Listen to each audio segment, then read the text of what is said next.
closed session item once you open? Sure. Okay. Good morning. Thank you all for coming. Chairman Oliveira is not in yet, so I will open the meeting. I would like to welcome you to the February 14th Board of Supervisors meeting of Valentine's Day. Happy Valentine's Day to everybody here. I hope you all have wonderful things planned for the evening. With no further ado, I will pass it to our clerk. Madam Clerk, will you lead us into closed session? The closed session agenda will be conference with legal counsel, anticipated litigation, significant exposure to litigation, one case pursuant to Government Code Section 54956.9D2. Thank you. You're all welcome to stay in this room. The doors will remain open. We will exit to the back conference Public room. comment. Oh, excuse me. Are there any public comment? On the closed session item. Oh, I guess.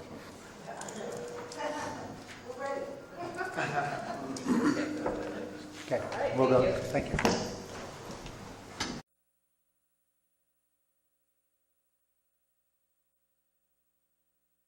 Good morning, ladies and gentlemen. Thank you for coming to the Board of Directors meeting for Calaveras County. We have to do just a couple of little quick items. Oh, we turned on the microphones. Okay. A little quick housekeeping items. Number one, the back rows on both sides are reserved for staff of the county, especially for today when we have a lot of folks coming in to make reports and presentations. The front row on this side is reserved for the press normally, but we're going to make an exception when we have a meeting like this with a large turnout. We're going to be able to put the press up here as long as they behave themselves. Once again, we're not going to be entertaining any loud applauses. If you want to wave your hands, I can buy you that. That's not a problem. And I want to remind everybody that you are required by just being good people to give respect to the board, respect to the speakers, and respect to each other. And I'm going to do what I can to make sure that's followed. Okay, with that, we need to report out on our closed session. Conference of Legal Counsel, anticipated litigation, significant exposure to litigation, one case pursuant to Government Code Section 54956.9, subsection D, subsection 2. Board action was no action taken. I think we've got that. Now, I'm going to do that right now. Pledge of Allegiance. Would you please stand for the Pledge of Allegiance?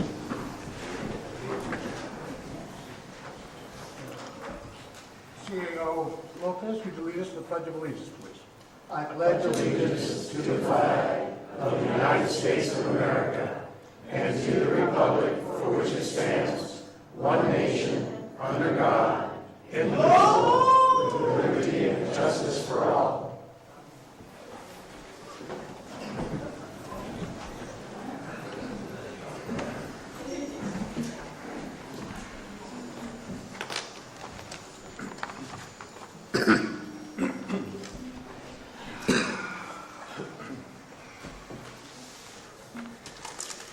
At this time, I believe I'm going to call on Supervisor Clapp. If you could make a presentation for me, please. That should be from the Board of Supervisors. So this item is from the District Attorney to approve a proclamation recognizing February 2017 as Teen Dating Violence Awareness Month. Good morning, Barbara Uke, District Attorney. I'm also here with Kelly Coane from the Crisis Center.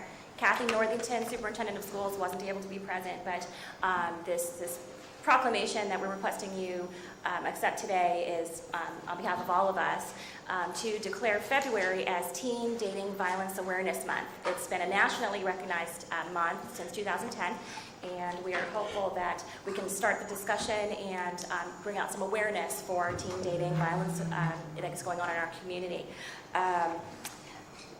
National Resource Center on Domestic Violence says approximately 1.5 million teens nationally are victims of domestic violence and dating violence. And what goes along with that, and one of the main reasons we wanted to bring this to you is that parents, it's not something the parents really talk to their kids about. I think, as parents, sometimes we think, oh, we don't want to talk to our kids about dating and what can happen. It's one of those subjects that's real tough. It's a tough conversation to have. And because of that, a lot of times the kids don't know what to do. They don't realize it's wrong, some of the things that can happen, and they don't know what to do about it if it does happen. Kelly has some quotes and some specific examples that she wants to share with you from some of their clients. And I want to remind everybody that if this is happening to you, or if you know somebody it's happening to, you don't have to necessarily report it to law enforcement if you're not ready to. The Crisis Center will still help you. We still have resources in the community, and maybe someday they are ready to report to law enforcement, but it's not required. There is still help, even if maybe it's something you're not ready to let the world know about. There is still help. And with that, I'll turn it over to Kelly. Good morning. This is actually the first time we've come before the board with a resolution for Teen Dating Violence Awareness Month. Those of you who have been here in previous years know that I come with Barbara usually every year for Sexual Assault Awareness Month and Domestic Violence Awareness Month, and we just haven't done the teen dating violence awareness, not because it's not important, but because it's not an issue that we're seeing a huge amount of people coming in for. And the problem with that is they're not coming in because they're not reporting it. When I have staff that goes into the schools, they do a prevention program. It's a personal safety awareness program. They do talk about bullying. They do talk about Teen Dating Violence Awareness Month. And so what I asked them was, how come we're not seeing kids come forward? And the quote, one of my staff said they actually asked that question to some teens at Calaveras High, and the answer that struck me was, because when you tell an adult, they mess it up. So I wish I could talk to the young lady that actually made that comment, because I want to know what that means. How are we messing it up, and how can we fix that? And I really would like to challenge everybody to start having those conversations. You know, if this was to happen to you in a dating relationship, how would you want me to respond? What do I need to do to get you to talk to me about it? And that might be the starting place. I have some packets for you that I'll hand out in a moment, but I wanted to tell you some national facts and then give you some quotes from some young people that are in our county. 1 in 10 high school students have been purposely hit, slapped, or physically hurt by a boyfriend or girlfriend. Youth victims of dating violence and rape are more likely to attempt suicide than their non-abused peers. 1 in 3 adolescents in the United States experiences physical, emotional, sexual, or verbal abuse from a dating partner. Girls and young women ages 16 to 24 experience the highest rate of intimate partner violence. And one of the things that really strikes me is when my staff are talking to the young men and young women that they're coming in contact with, a lot of the women, the young women especially, don't recognize teen dating violence as being something wrong because they're seeing domestic violence in their home. So it's perpetuating that cycle of violence that I have talked about year after year. And so for children that are raised in that kind of situation, this may seem like it's normal. And so that's why it's even more important that we start bringing awareness. The poster that I put down here, if it didn't fall, it's still up. That was actually made for me by the staff that go into the schools, and the quotes on there are from students. So I wanted to read one. It was a 12th grade girl. This is a Calaveras High School student. I was in a relationship with a very, very jealous and mean person. I tried to convince myself it was fine and normal. I think if the class, Healthy Relationships, which is what my staff goes into the school and does, makes you feel negative, it's all my positive energy, right? You know, maybe we better take a couple of seconds and adjust the volume gains on the microphones. I'll pass these out. Thank you very much for your patience. You're welcome.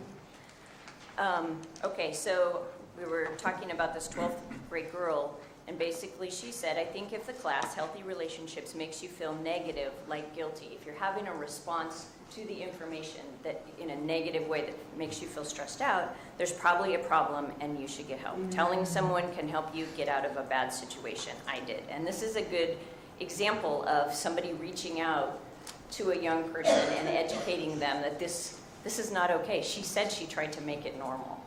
And that makes me wonder what kind of conversations are happening at home. What is she seeing at home? And so we know domestic violence is a problem in Calaveras County. And so this is just the next step down. And our kids are really where we can make a difference and start breaking these cycles of violence. So these awareness events, when the board talks about it, when the board approves a resolution, when we get to get up here and say something, I think it helps to get that word out and hopefully young people can get out of these relationships before they get too bad. In your packet, you have the statistics that I just read. There's a copy of our prevention newsletter that we do every month, and it goes out to schools and teachers. There's a flyer for our new Children's Counseling and Advocacy Center, so kids that have these issues can go to this place and get free counseling. And then there's just there's a whistle and some other fun kind of awareness items for you. You notice that the flyer and the whistle and some of the other materials are orange. Orange is the color for Teen Dating Violence Awareness Month. Thank you. Supervisor Clef? Whereas teens dating violence is controlled, abusive, and aggressive behavior in a romantic relationship and can include verbal, emotional, physical, and sexual abuse in persons or by social media.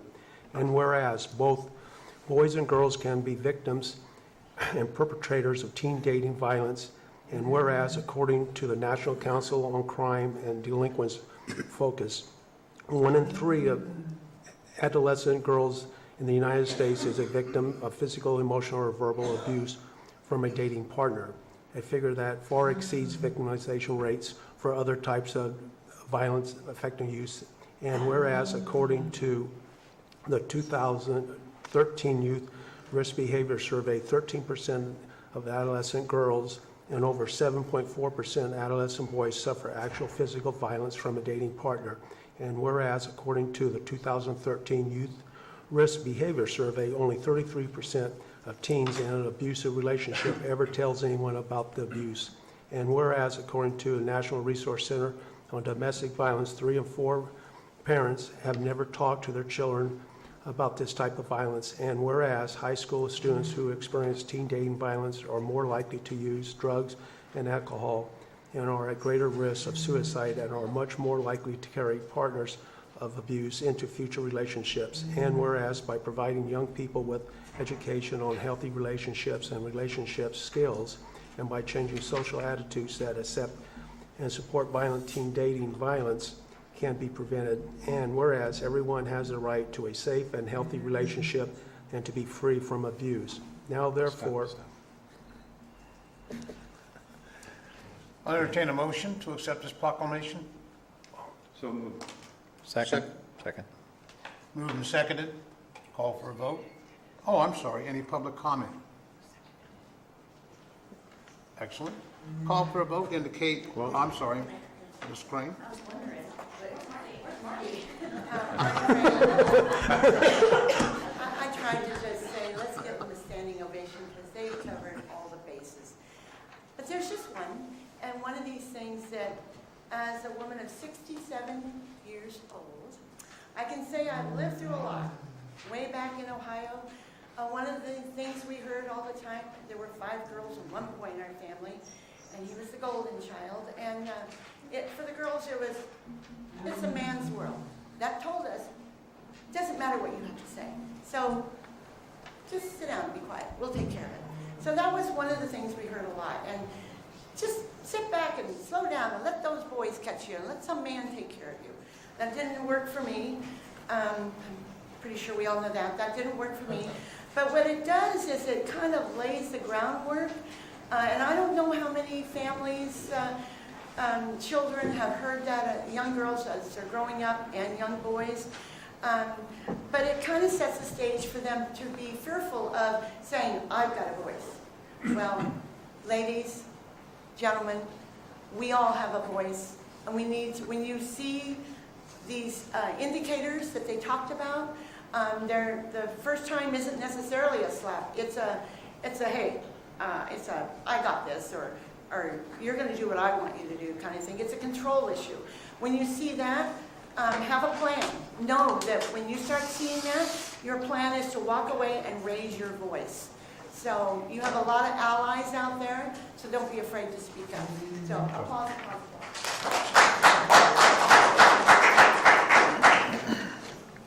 Okay, we have a motion and a second before the board. Call for a vote. All in favor indicate by saying aye. Aye. Aye. All opposed by saying no. Motion carries unanimously 5-0.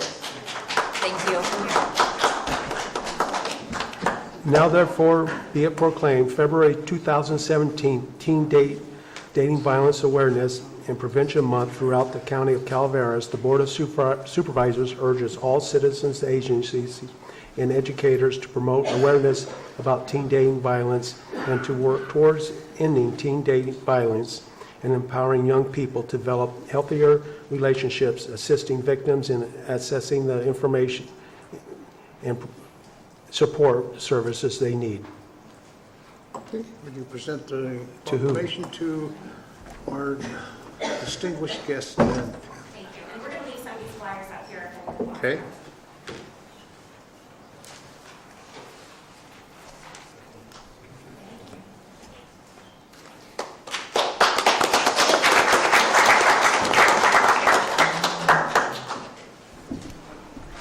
Thank you, ladies and gentlemen. Now we're going to be going into our public comment period.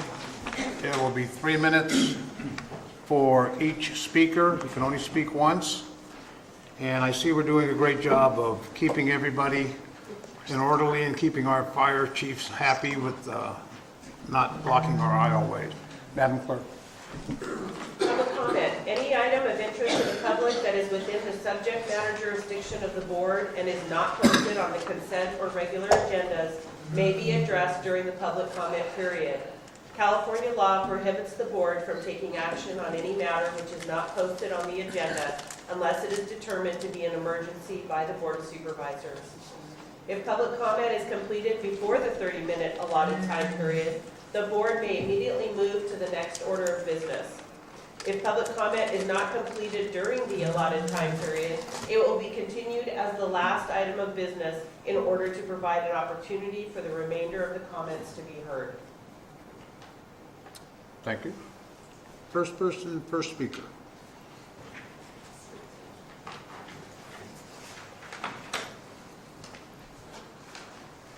Alice Montgomery, District 3. First of all, happy Valentine's Day.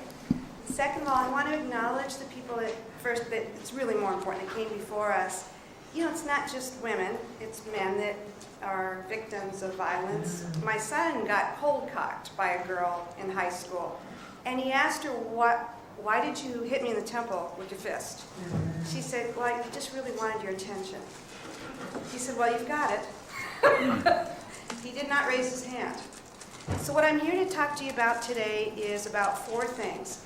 I'd like to urge you to extend the urgency ordinance for the maximum time allowable. I think that will give you as a board ample time to make... That's on the agenda. Ms. Montgomery, I believe that's an agendized item. Oh, I'm Or not we allowed to speak on that? No, we can speak, public comment on the agendized item. Thank you. And when does that happen? It's going to come on, it's number 29, I believe. So 5 p.m. tonight? It could be. Thank you. Morning. My name is Lisa. I live down in Valley Springs, and today happens to be a 40-year anniversary of my domestic violence story as a teen. I believe this subject is really extremely important for our children who are now teens growing in Calaveras. It is something that is a real close thing to my family and myself personally, but also as a school bus driver for many years here, I saw the teens grow up in teen violence that did not have programs available to them to be able to even discuss their home life teen violence. And now that we're at this point in 2017, to be able to, as a new Board of Supervisors, take a real hard look at what our teen generation is doing here in our school systems, in our neighborhoods, and look to the people who have been survivors of teen violence and then now want to contribute to the betterment of my grandchildren and those children that are in my neighborhood, my community, my state, and my country. So I just thought today was a perfect day as my 40-year anniversary of a domestic violence issue that almost killed me.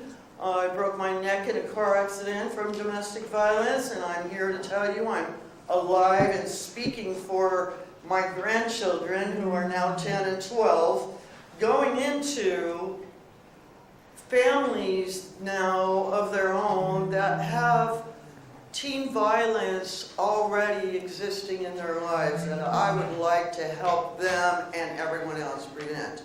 So I really believe it's important for us as a community to come to you as new supervisors to plead with you to please take a hard look at these programs and open them up for our children here in Calaveras. Thank you. Thank you.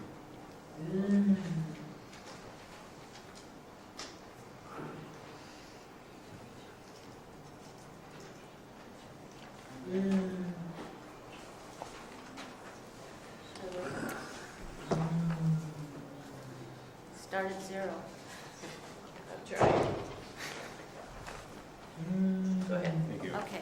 Good morning, Board. My name is Bonnie Newman. I'm from Double Springs, and I'm here to give you one more little piece of the IHSS home care program. And what you're going to be seeing today is what I have created as an organizational chart of the IHSS program.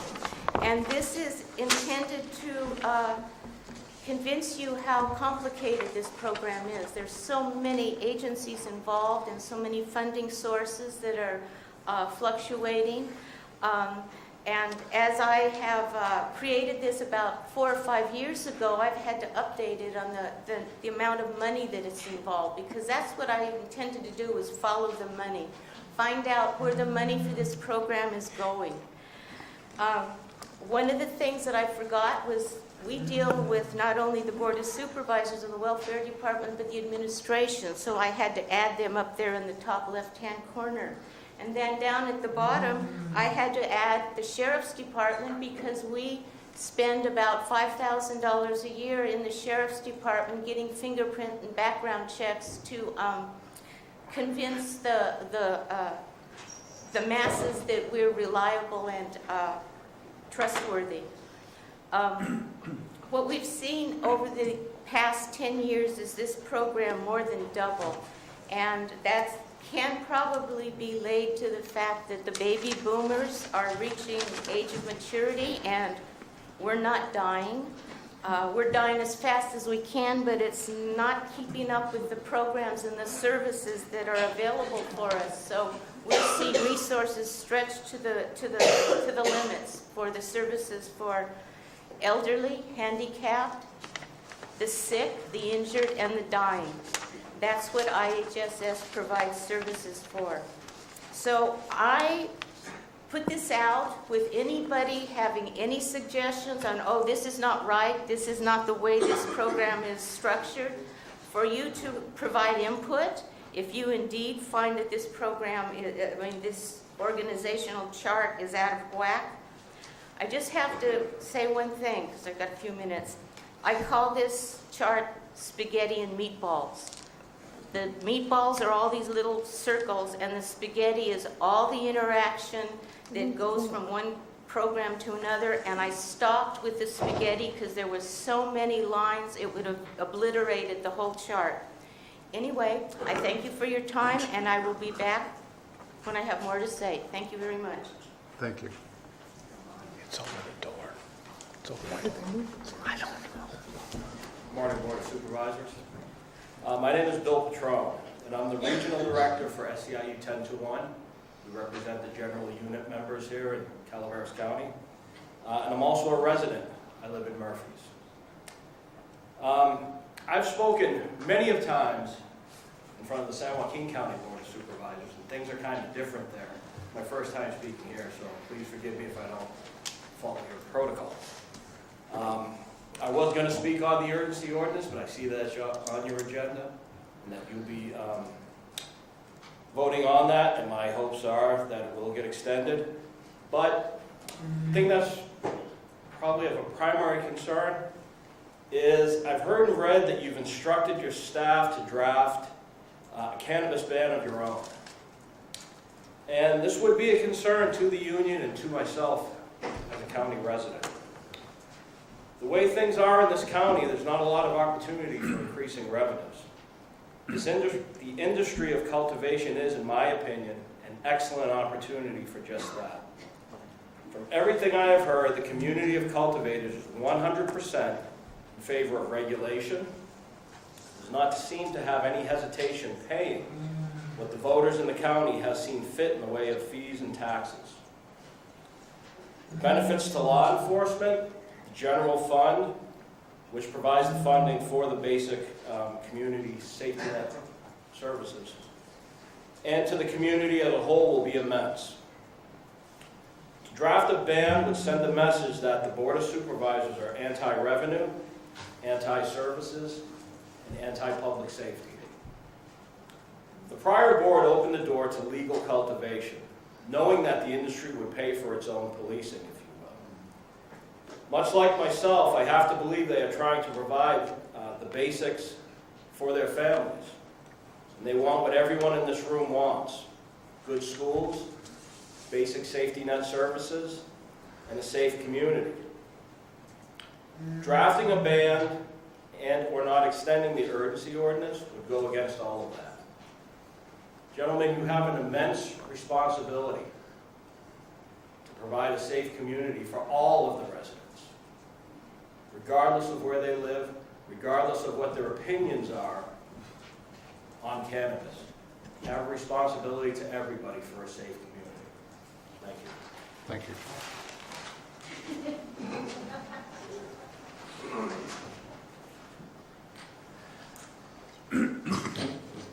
I need a haircut. About a month and a half ago, a top-ranking county official asked me to come up with an alternative to the urgency ordinance, to a ban. And this particular person is actually in favor of a ban. At that point, I put together a committee of professionals, and we went to work. We're almost there. We're not quite ready to present this, but I will tell you this: it clears up the problems in residential neighborhoods. It clears up the bottleneck with the planning department. It gives the sheriff's department everything they need, and it's something that will work. We've been doing focus groups and talking to people inside and outside of the cannabis industry. We have another focus group coming up in a couple of days with people that traditionally would probably vote for a ban. We're also, there's still a lot of work to do. I still need to sit down with Sheriff Rick, who has agreed to sit down and work with us. I need to take this to some friends, representatives that I've worked with in the past at the California Police Chiefs Association and with the League of Cities. They're the ones that coordinated MRSA, which is the strictest regulations in the country. We're getting real close to presenting this to you, and what I'm asking you for is a date of March 14th to have a 15-minute PowerPoint presentation, or to deliver that to you. And at that point, it won't be completely done, but it will be at a point where everyone should understand where we're coming from, what needs to happen. And this is strict enough that even a lot of the banners are going to like this. This answers a lot of problems. It's full of solutions, not questions. So I'm asking you now, can we have 15 minutes March 14th to do a PowerPoint presentation and present our regulation package?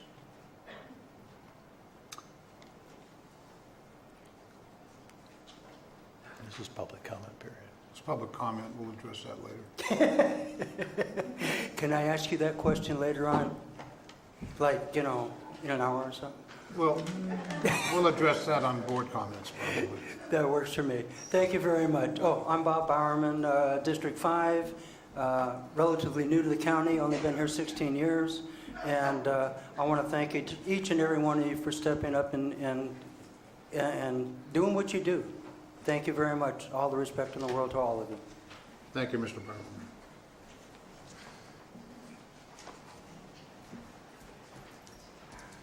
Marty Crane, District 5, still. I tend to think that the universe brings to you a message that you need at the time when you need it from time to time. And recently something like that came along. And in the interest of us all finding our voices, I'd like to read this. The author is unknown, but it spoke to me, to my core, and so I just want to share that. I am not a liberal snowflake. My feelings aren't fragile. My heart isn't bleeding. I am a badass believer in human rights. My toughness is in tenderness. My strength is in the service to others. There is nothing more fierce than formidable, unconditional love. There is not a thing more courageous than compassion. But if my belief in equity, empathy, goodness, and love indeed make me, or people like me, snowflakes, then you should know winter is coming. Thank you.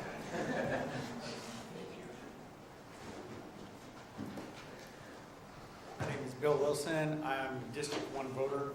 I have an estimate actually written out that I mentioned to the board the last time when they were considering the ban initiative that's now on the ballot. Here's a copy for the board. The other item I have is when I spoke at the last board meeting, I mentioned that I was a veteran of the Vietnam-era war. Here's a copy of my DD 214. People in this audience have challenged the fact that I did serve. If any board member would like to see it, I'd be happy to show it to them. Thank you.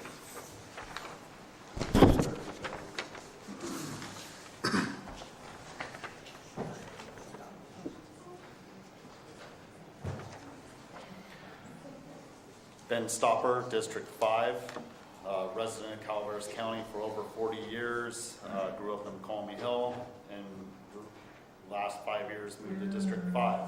Good Tuesday, Board. As many of you know, in the past I have spoken critically of the urgency ordinance and its shortcomings. For regulation, I then spoke critically of Measure D and of it being short of the urgency ordinance and its shortcomings.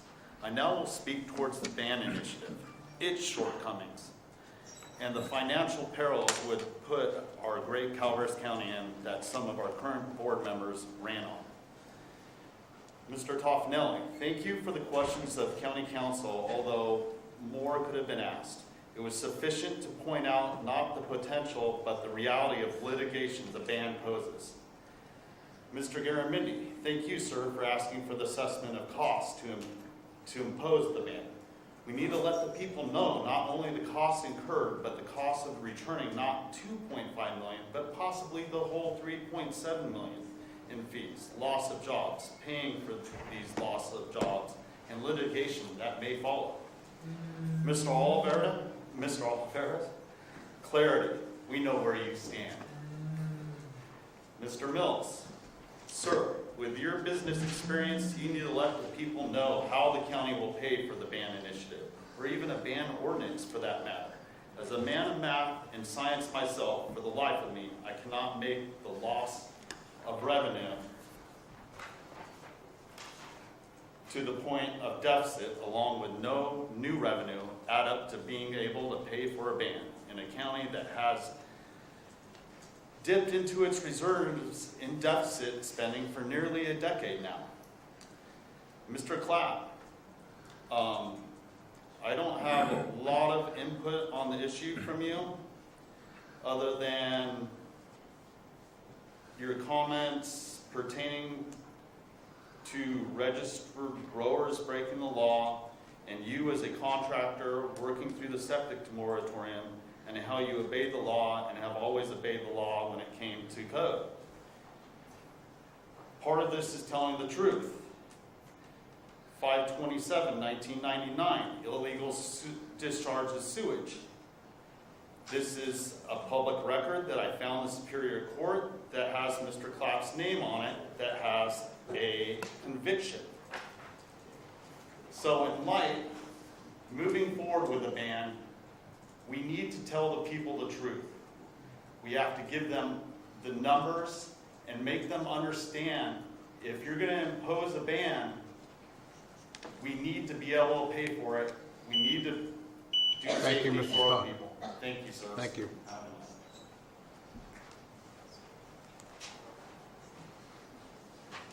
Hello, Board. Trevor Whitkey, District 2, also with Calaveras Cannabis Alliance. I'm here to talk about Measure C, and quite frankly, the Sheriff's Office desperately needs funding. There are other services in the county that also desperately need funding. We see Bonnie Newman coming up here every single meeting, requesting funding, speaking to the needs of IHS. The county is dramatically underfunded, and the only new revenue stream that we have coming in potentially this year is Measure C funds. This is why the sheriff endorsed Measure C last November. It's why the county auditor endorsed Measure C and put their names on the ballot argument. There is broad consensus and support for Measure C and the need to bring this revenue into the county. Enforcement is tied to these tax revenue. We all know this. We heard the sheriff say it at the study session. Without actual tax revenues to enforce against the bad actors, and by that I mean the non-compliant growers, the growers that are causing all of the unassociated costs to the general fund, that are impacting the general fund because they were engaging in criminal activities that are incurring expenses in the sheriff department and the DEA that were not associated with the fees from the actual application process. The only way we have any funding to address those unassociated costs that are impacting our general fund is through Measure C. The only revenue to come in the upcoming fiscal year is through Measure C. The math is very simple. We need Measure C. Growers want to pay. Fundamentally, we are willing to pay, and beyond that, even if there are growers that are unwilling to pay, a tax lien on their property is the most efficient way to deal with the problems of non-compliance. If we have non-compliant growers who refuse to pay their Measure C taxes, then they get a tax lien within 30 days, I believe. And that is going to be the fastest way to force them into compliance, because all of their economic transactions, all of their property will be frozen. They will no longer be able to buy and sell property, no longer be able to buy and sell cars. They will be essentially frozen out of any economic activity because of a tax lien. It is a very efficient mechanism, far better than trying to use asset forfeiture, which will incur all sorts of hurdles and barriers and litigation and will take a very long process. Fees and fines, we know we're not collecting them. There's a 6% fee and fine recovery rate that's the same as we see over in Butte County. It doesn't work. Fees and fines will not solve our problem. We have to have taxes. Thank you, Board.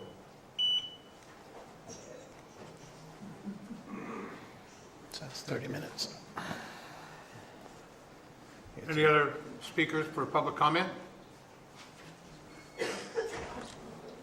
Seeing none? Madam Clerk? Moving on to the consent agenda. Consent agenda items are expected to be routine and non-controversial. They will be acted upon in by the board at one time without discussion. Any board member, staff member, or interested party may request removal of an item from the consent agenda for later discussion. Anybody from the public wish to pull any item from the consent agenda? Mr. McManus? Number 10, please. Number 10? Anybody else from the public? 13. I'm sorry, your name? 13. 13? 13. Mr. Sahel, 13. Last call for public agenda items on the consent agenda. Okay, we'll bring it back to the Board of Supervisors. Any supervisor wish to pull an item? Supervisor Topanelli. Items 7 and 8, please. Items 7 and 8. Any other board member of Board of Supervisors? Staff members, anybody wish to pull a consent agenda item?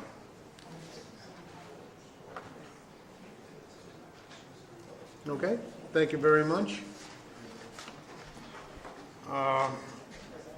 We have 1, 2, 3, 4 items from the consent agenda that has been pulled. I would entertain a motion to accept the consent agenda. Also move it. Consent agenda minus those 4 items. Also move it. Moved by Supervisor Clapp. Second by Supervisor Garamendi. We don't need public comment on that, do we? It's consent. I'll entertain, indicate your approval by saying aye for this motion. Aye. Aye. All opposed, no. 5-0. Thank you. Okay, item 7 is for code compliance, to adopt an ordinance adding chapter 15.10 to the Calaveras County Code, adopting public resource code sections 4291 through 4299, defensible space requirements.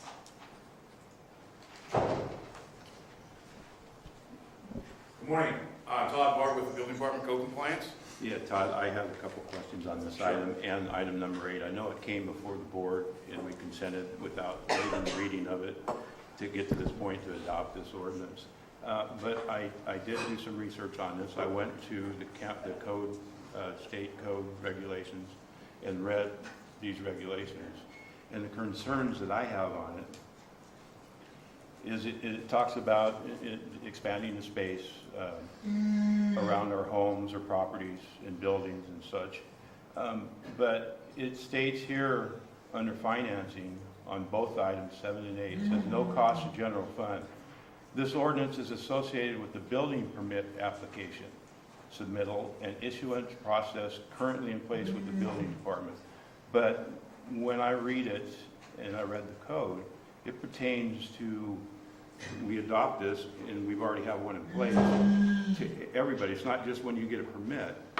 If you have a building, you're required to have a defensible space around your building, whether you're going to get a permit for a new building or not.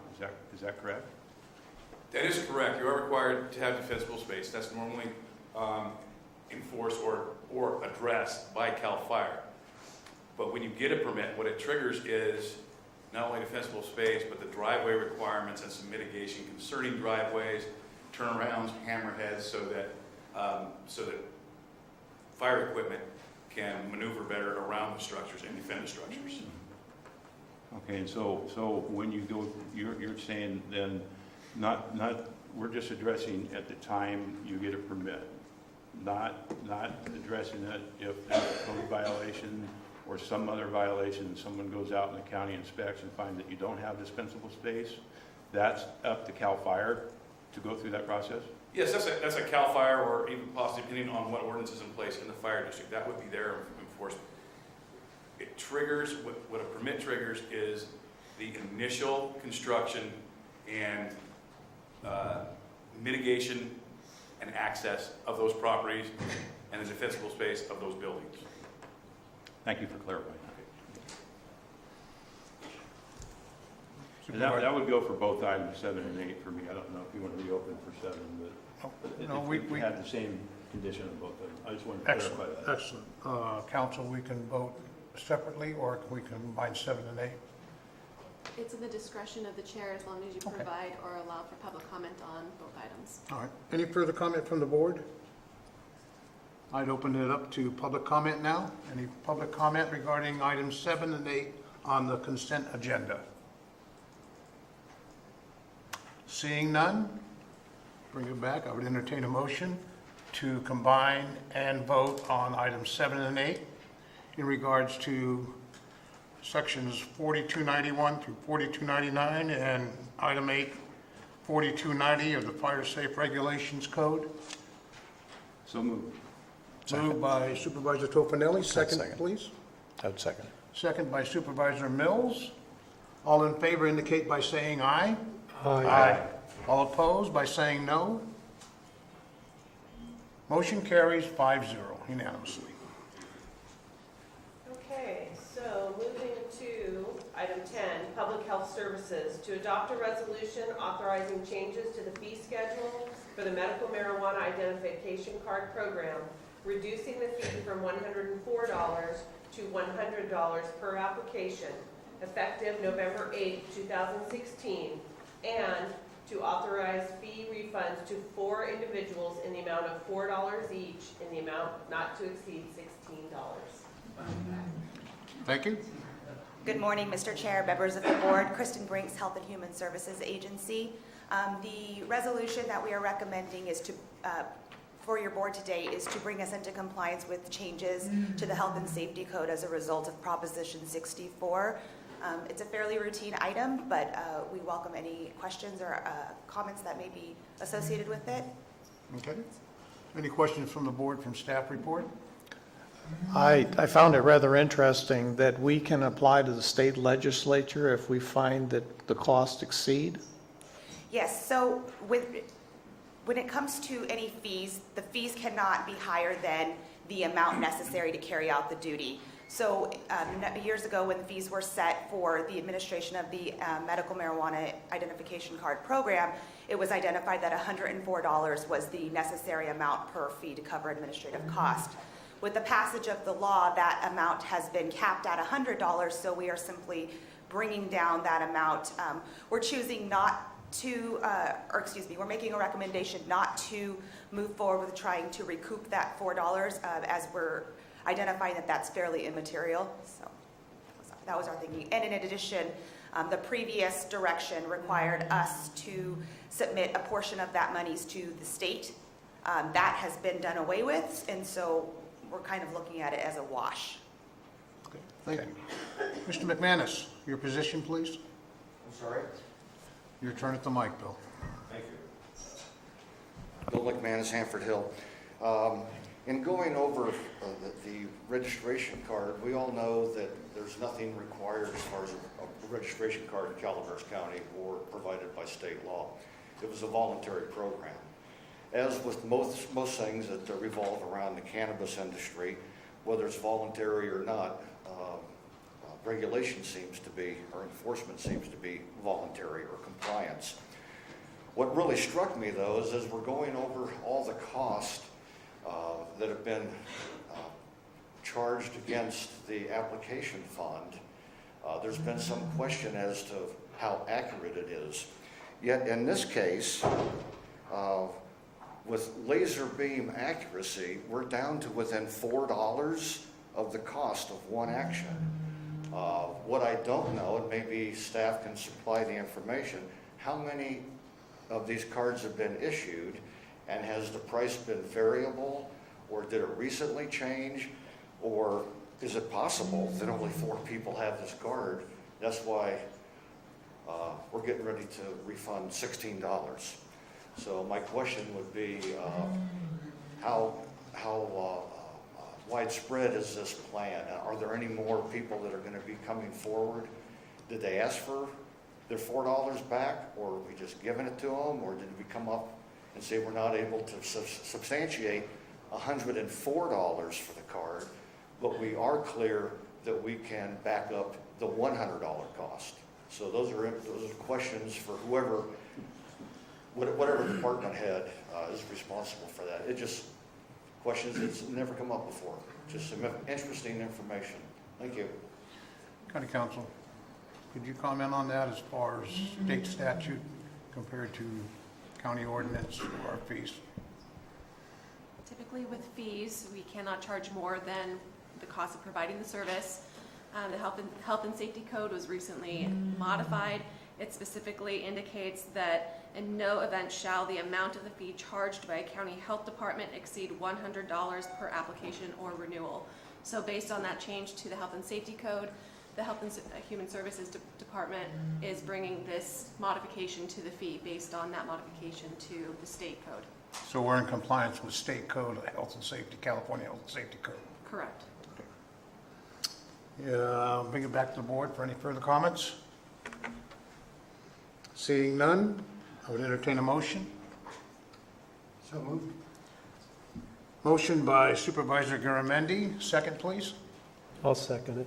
Second by Supervisor Clapp. All in favor indicate by saying aye. Aye. All opposed by no. Hearing none, motion passes unanimously 5-0.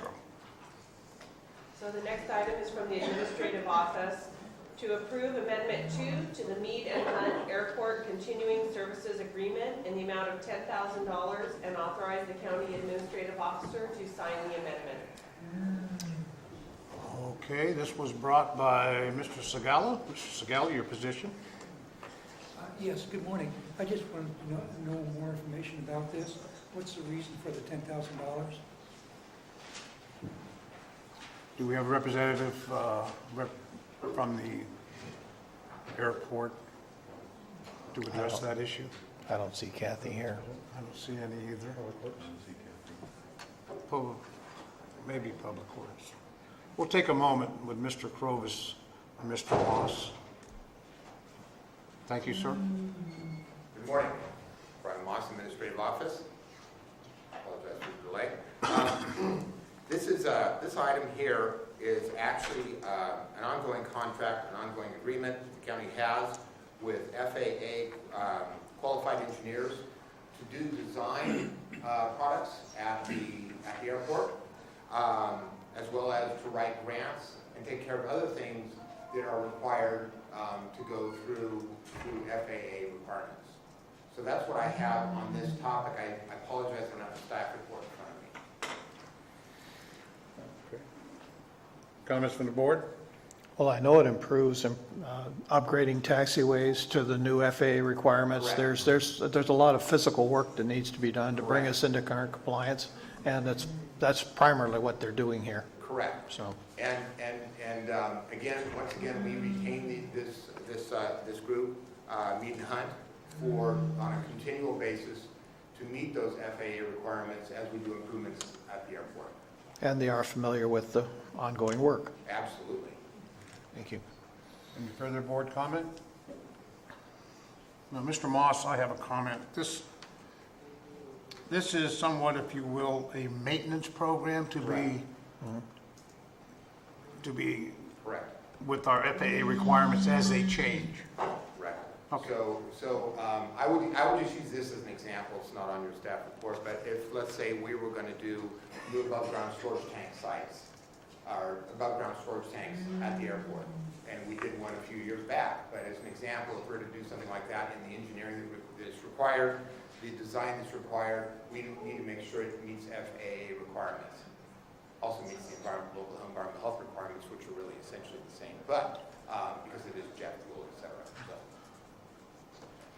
$64,000 question. Is this in the airport's budget? Yes. Or is Yes. It is. It's a budgeted item. Okay, thank you. Yes. Again, we were just starting to exceed the amount allowed under our current allocation. So we do have the funding. We just wanted to come to the board to ratify that additional expenditures. Thank you. Thank you. Public I'm sorry, any more board comments? I'll take public comments on this agenda item. Seeing none, I'll bring it back to the board. I would entertain a motion. So moved. Second. Moved by Supervisor Tofinelli, seconded by Supervisor Mills. All in favor indicate by saying aye. Aye. All opposed by saying no. Hearing none, motion passes unanimously 5-0.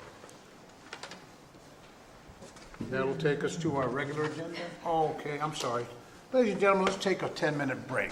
15. Right? 15. I'm sorry, 15-minute break per federal law. Good man. Okay, we're back in session. Item 17 is for the administrative office to receive a report from staff, Cal OES, FEMA, and local organizations regarding the ongoing Butte fire recovery. Good morning again, Brian Moss, Administrative Office, and this is the monthly report for Butte fire recovery efforts in the county. And I know that we have a few department heads here that are going to address the board. Everything probably from insurance issues to what's happening with the roads. So with that said, I will turn it over to the department heads unless somebody has a question on these specifically. Thank you, Mr. Moss. Thank you.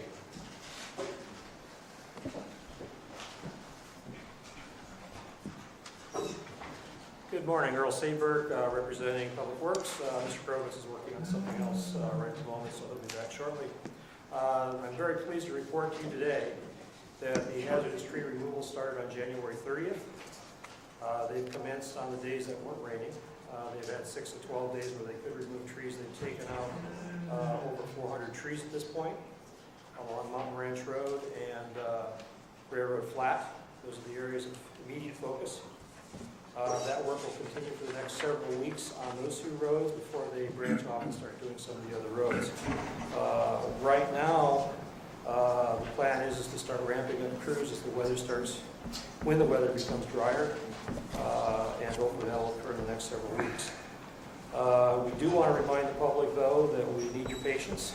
There will be traffic delays as they remove these trees throughout the area to keep both the crews safe as well as the traveling public. Please, there will be encountering intermittent closures of the roads. So we really ask that the public bring their patience, remain calm, and enjoy the view for the spring weather as the place greens up. Finally, I'd like to thank the board for their support. This is my last week with the county. I've come to the end of my allotted time under the CalPERS rules. And I thank the board, the administration, and the other departments as well as Public Works for all their support in the last year to move this program forward. And I wish you much success in the future as we move forward. Thank you. Thank you. Thank you. Yes, sir. Supervisor. I want to thank you very much for your work. I have a quick question on the roads. I know we've had long discussions about digging, that we're going to be rebuilding a lot of them over the next several years, as we recover.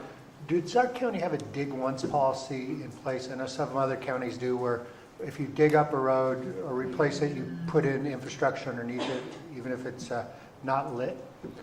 I'm not certain about Calaveras County. I know there are other places that may have this. However, the challenge becomes under the federal rules, they will not pay for betterments, and that may be considered a betterment. The other thing that would trigger is additional work under the NEPA process, the National Environmental Policy Act, because now you're doing ground disturbing activities as opposed to just surface activities.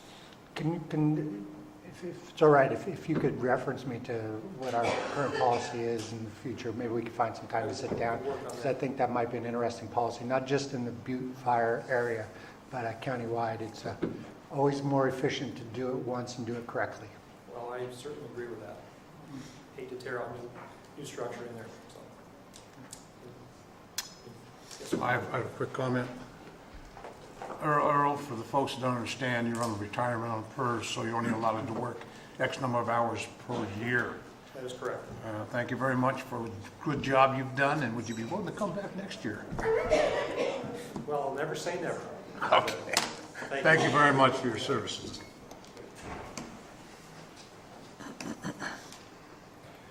Jeff Krovitz, Public Works. I'd like to thank Earl Seaberg for the work that he's done, not only on the road repair for Butte Fire, but also on the hazard tree removal for the Butte Fire. It's been a difficult program for us to get off the ground and get moving, and it is now moving. As we speak, trees are falling. So we have a lot of issues associated with the program, but we will resolve those. With the treatment, the access to the Wallace Yard, among other issues that have been brought forward. A couple of other programs that I don't know if Mr. Seaberg mentioned, but I have FEMA and Cal OES scheduled to come out next week on the FMAG and the HMGP to do preliminary NEPA investigation for the clearance on that project. I've got some right of entries, as well as working with Amador County to get that work started. And I'm sure that he talked briefly already about our 2 road recovery programs, the emergency recovery program through federal highways, as well as the public assistance roads through Federal Emergency Management Agency. He's already covered that. Any other questions on Butte Fire recovery? That's right. Thank you, Mr. Krovitz. We were just talking before you came in about a dig once policy, and that under federal and state laws, as we get reimbursed for building these roads, they don't do betterments. They build the roads in accordance to state, county codes, correct? Well, we hope that's true. However, many of the roads that we have in the backcountry where the fire occurred were organically developed. Sure. They started as a animal path, they moved to a people path, it moved to a wagon track, it moved to a paved road. And so, was there a county standard to which they were built to? No. Many of these roads, no. And that has been one of the problems in terms of recovery, because FEMA only recovers to the condition it was prior to the disaster. But certainly they wouldn't build a road that wasn't to code. Well, They're not going to, if you've got a road that wasn't to standard before, and then you come in and you're going to rebuild it, you're going to build it correctly. You wouldn't build an inadequate road, because that would be a liability on everybody, right? I would agree with that to a certain point. However, you know these roads better than I do.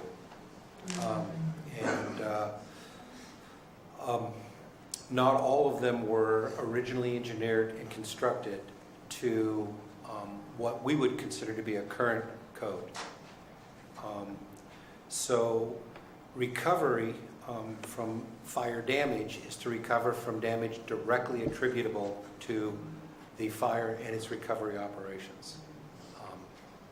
And I know where you're going, and I want to go there with you, but I have to be careful in that we are not going to see additional funds or monies coming to us through this particular program that will pay to improve the engineering or the structural section or the width or the signage beyond what A, was there prior to the fire, and B, what would be reasonable. I certainly understand, and as you and I have discussed this numerous times. I just want to confirm that we would not build a unsafe road. Correct. Right. So if you could talk about thank you very much. Okay. Any other questions? I do have a question. Has PG&E got to you with the data that you needed? In terms of the number of... Axles and weights? And Not yet. I haven't received anything. Okay. And I sent out, resent out copies of the letters that I sent in late 2015. So. Okay, I'll follow up. I sent letters to both PG&E and AT&T because they had large operations. If you'd like copies of those, let me know. Please. All right? Mr. Krovitz, do you have any other issues other than the fire reporting? I do, but we'll have to take it up under a separate cover. We need to talk today about our local state of emergency due to extreme weather and storms in 2017. So when that comes up. All right. Any other, if there are no further questions on Butte Fire or Butte Fire recovery, thank you. Any public comment on the Butte Fire reporting out? Thank you so much for continuing the conversation on big ones. Out here in the public, when they dig up the road and put in one line, it takes several months. And then a few months later, they dig it up and put in something else, and it takes several months. And we're all going, what's this? Can't we all get together? So thank you for bringing that conversation forward. And I was wondering if FEMA isn't going to pay for betterments, and is it possible that, I'd like to know how the other counties do it, if they have a big ones thing. So thank you for looking at that. But also, is it possible to just put out the word and say, hey, we're going to be fixing this road. You want something in here, come do it now. And then, in a systematic thing. So anyway, thank you. Thank you. Any other public comment? Okay, Mr. King. Mr. Knight. Actually, additional department comment. Melanite Environmental Management Agency. I want to update you on the progress of the structural burn debris removal program. As a reminder to the board and others, following the Butte fire, the state and federal agencies brought in a unique program of debris removal, and as a condition of that, the county is responsible for some administration, some of the program elements. One of those that's being implemented now will be that where they have actually done debris removal at properties, those properties that had homeowners insurance will be invoiced for the amount of the insurance that's specifically related to debris removal. This reflects the fact that the federal requirement says that they cannot spend federal dollars where there are other resources available. So to avoid duplication of benefits, this is one of the program elements. Again, as a reminder, there are about 850 properties involved in this program. About half are thought to have the insurance. We're confirming some of those numbers now. That is in progress. Contractor is on board, Tetra Tech, which the prior board had approved the contract for.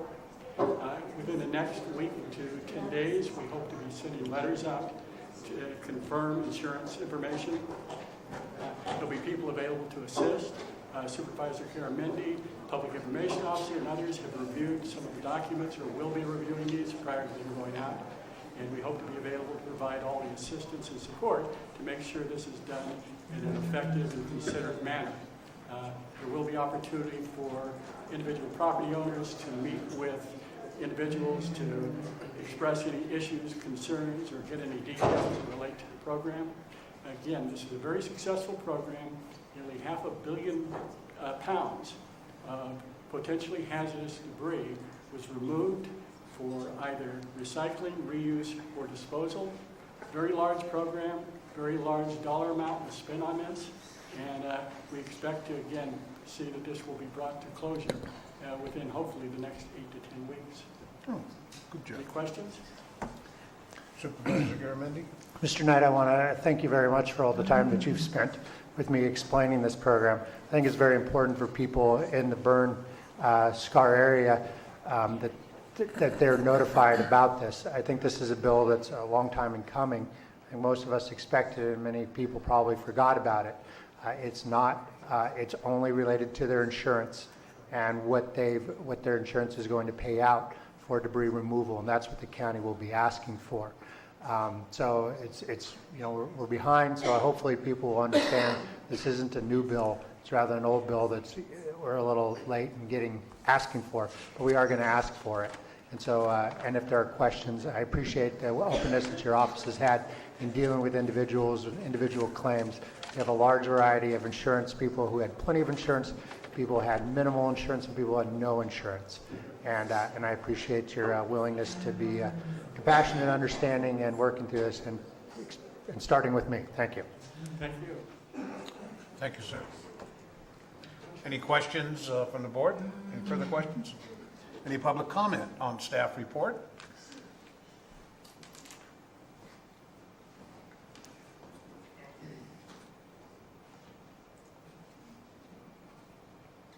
Sharon Torrance, Public Information Officer, Butte Fire Recovery. I've been working closely with both Mel and Earl and Jeff Krovitz on tree removal and the insurance recovery piece. On the 1st of February, I put together a media event. We had Channel 13 come out, and both Phillips and Jordan and Tetra Tech explained their piece, what they did and how they did a safety review. We took them out on site, and they actually got to see what it took to take one tree down. They were very impressed. I think everyone there was impressed with exactly what goes into taking those trees down. It's just not cutting down a tree. There's so much more that goes along with it. Channel 13 did a great piece for us that evening. I have a link to that if any of you want to see it, if you haven't seen it already. Things have gotten very busy in my office with all the activity. So I'm trying to keep up with our Facebook page and county website and the Butte Fire Recovery page. We have gained a lot of viewers. I've been putting out information on weather related to the burn scar and also the rest of the county as far as roads go. That's where I am. Any questions? Yeah, PIO Sheriff, I'm sorry. Is there any way that we can bring our numbers from our Facebook page and our website page to the board next time? Yes. To indicate what type of hits and what type of people are reading our articles? It's very important with today's social media. Seems to be the preferred way to communicate, and I think you've done a great job. County's done a good job, but we always have room for improvement, and I'd like to see what kind of numbers we're getting and track that. You bet. Thank you. Appreciate it. Any other staff report regarding item number 17, Butte Fire? Thank you. Any board comments? Okay, Madam Clerk.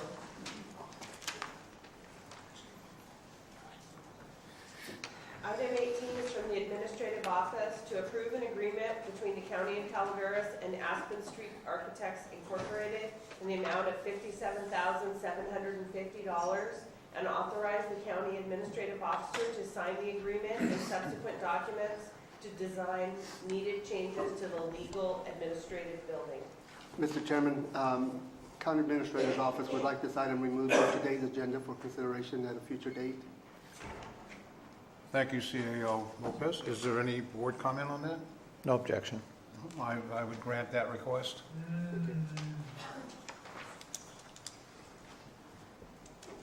Madam Clerk.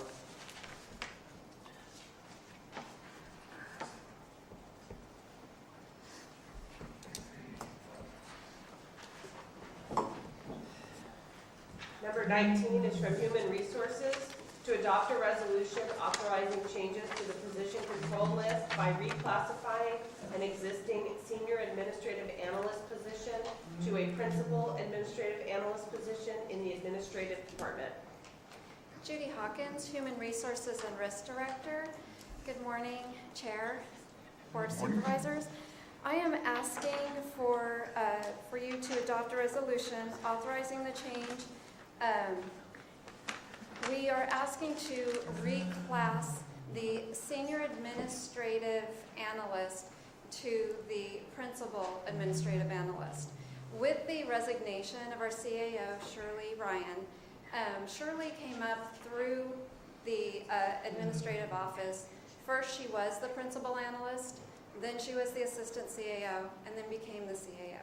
And so she possessed the fiscal knowledge in this county by working through in fiscal positions for 26 years.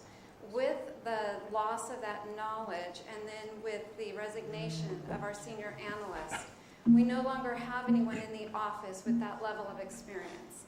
We did a recruitment for the senior analyst. We had the recruitment out there for 3 weeks. We did not have anyone who met the MQs of the position. We feel that with the needs of the department, the level of experience that we need, we do need to reclass this position to a principal analyst. Thank you. Appreciate your help. Any comments from the board? Ms. Hawkins, would this position also involve participating in writing grants or administrating grants? With the attached job description, we do have that on there, and I believe... Page 168, or, yeah, 168 of the packet. And I do believe it is assisting in those. Assisting. Yes. Okay. Any other board comments? Any comments from the public? Bring it back to the board. I have one question. Has this increase been budgeted for, or is the budget able to support this type of movement from this position? I notice there's a 16,000 plus increase for this job change. Is that correct? It is about a $4 an hour difference in Okay. the position. So this one is more about an $8,000 a year difference. And this was a recommendation from our interim CAO. So I believe this is something that they have considered in their budget.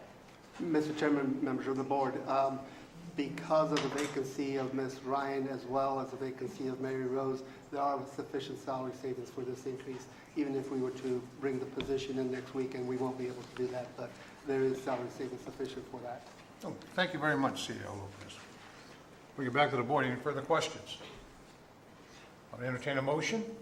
So moved. So moved by Supervisor Clapp. Okay, I'll take that. Can't see off the back of my head. Second? Second. Second by Supervisor Mills. Oh, it worked out. All in favor, indicate by saying aye. Aye. All opposed, indicate by saying no. No nos, this motion carries unanimously 5-0. Thank you. Item 20 is from the Human Resources Department, asking to allow Human Resources to recruit for the position of building official by ending the recruiting contract with Bob Murray and Associates, as well as review the building official compensation. Judy Hawkins, Human Resources and Risk Director.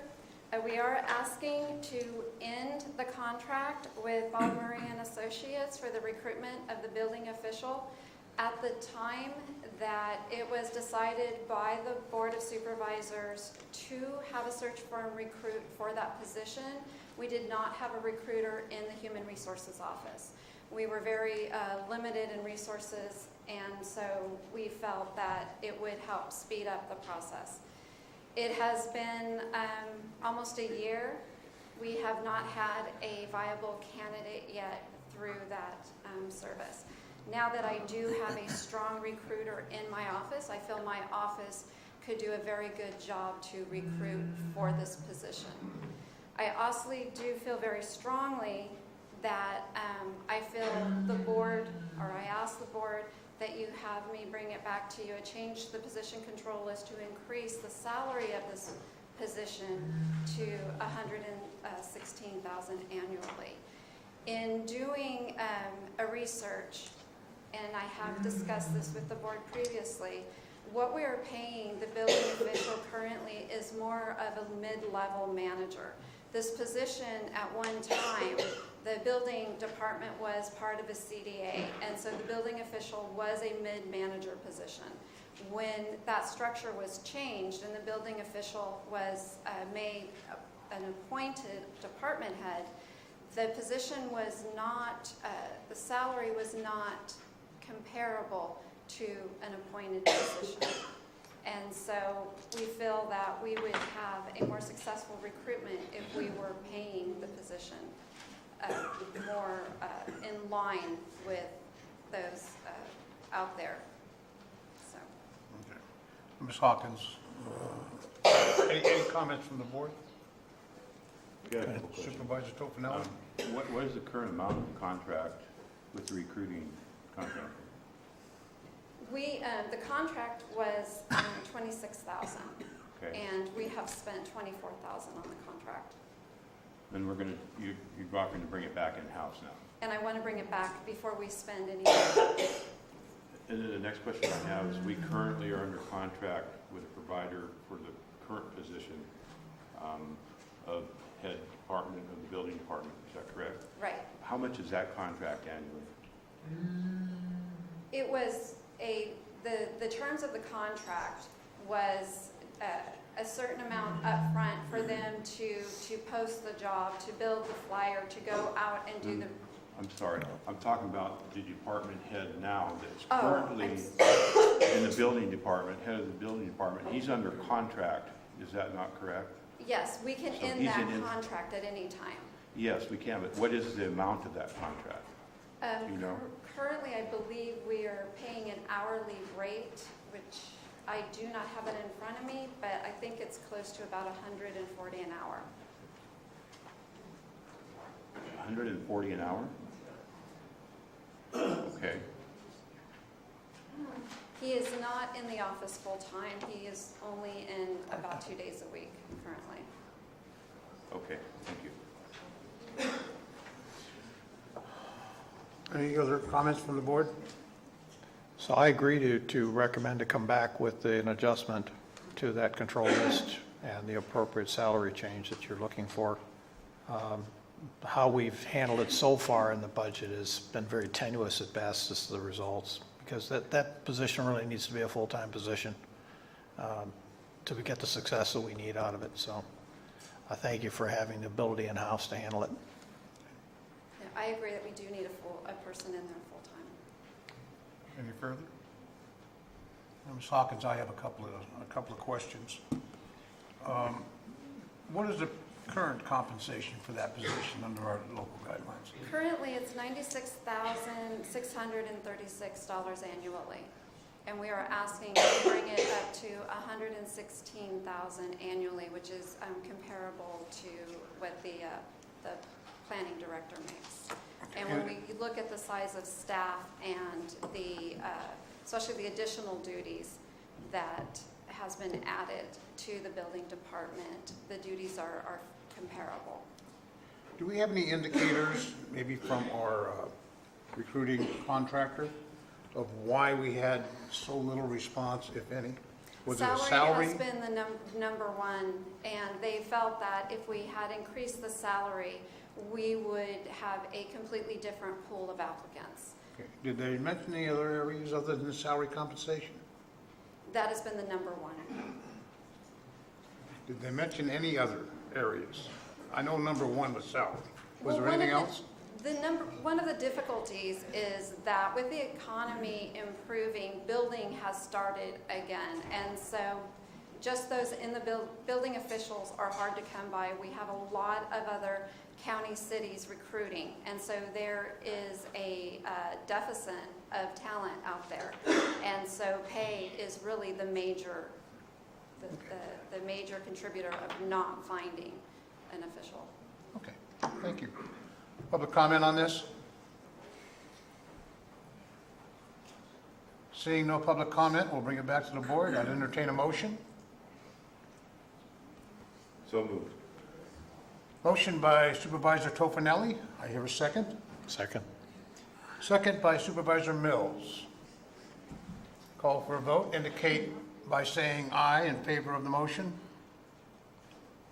All in favor say aye. Aye. All opposed say no. Hearing none, motion passes 5-0 unanimously. Thank you. Thank you, Ms. Hawkins.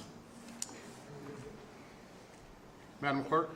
Item 21 is from Public Works, to authorize the Department of Public Works to reimburse Caltrans for funds expended by the Public Works Department for design costs associated with the suspension of 2 bridge replacement projects in the capital improvement program in the amount of $51,783.77. Thank you, Clerk. Jeff Krovitz, Public Works Director, Public Works Department. Since we have a new board, I'm going to back up a little bit, and then we'll go forward. Back in, I think it was 2008 or 2009, the former Public Works Director programmed a number of bridges on county roads that met the definition of national highway bridges, and programmed them for replacement as either being functionally obsolete, not wide enough on too tight of a curve, not having sufficient railings, that kind of thing, or structurally deficient, meaning that they couldn't handle a standard traffic load under the highway bridge program. At the time, the Public Works Department took on, I think, about 17 or 18 bridges under that program, with capital replacement costs closing in on about $80 million. One of those bridges was the O'Byrne's Ferry Bridge, which is quite an expensive bridge that is either in need of retrofit or replacement. Public Works Department has been working as hard as they can and struggling to stay on top of these because each one of these bridge replacement projects has a timeline. It has a timeline to be able to get through preliminary engineering and environmental document, 10 years. And that sounds like a lot of time. However, if one runs into acquisition of right-of-way, which can occur prior to an environmental document. And then when doing an environmental document, runs into archaeological resources, cultural resources, historical resources, endangered species, the 10 years goes very quickly. The two bridges that are up before you right now were presented to the board last summer, saying that we hadn't gotten very far beyond the initial programming and getting permission to be able to go out to consultant contract for the environmental document, the preliminary engineering. And they were already 7 years into the program. The likelihood of these two bridges running into environmental complications is high, as one is crossing Angels Creek, that's the Rolary Bypass Bridge, and the other, of course, crossing San Domingo Creek, was high, and our thinking was that we were so far behind we would not be able to catch up in time. And so the expenditure of additional funds that might have to be reimbursed if Caltrans and Federal Highways invoked the 10-year rule for not having reached a milestone was too great. So we brought these two bridges in front of the board last summer to de-obligate. It doesn't mean that they're not still obligatable or that we can't bring them back into the HBP program. As long as they continue to be structurally deficient, and that would be for a full truckload, we can bring them back to the program in the future. Very little work was done on the Rolary Bridge, and some work was done on the Santo Domingo Bridge. The money that was expended by Public Works to initially program these two bridges is the majority of the cost. So the county owes that back to Caltrans for the de-obligation and pulling these out of the program and preserving them for the future. So we are planning on, and what this board item does is to reimburse Caltrans for the money that was paid to Public Works to reimburse us for salaries of employees working on these bridges. I know this is not a good thing and it's not a happy thing, but I believe that it's necessary given the other constraints, both in terms of fiscal and human resources that we have on the department and the number of disasters that we're currently facing.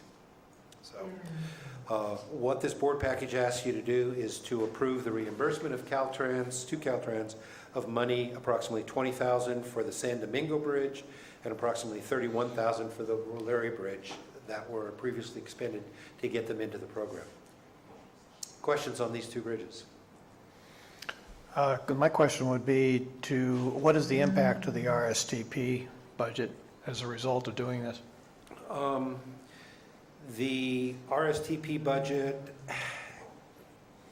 we're currently, obviously the RSTP is going down annually. Yeah, just it a has rough been number. for the last 8 years. There's currently about $550,000 to $600,000 in either unclaimed from 2 years ago and then last year that are in that budget. Okay. So this would be a hit to that budget,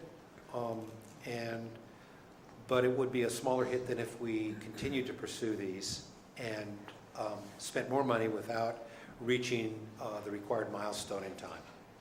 Okay, thank you. Any other board member have any questions or comments? I bring it open to public comment.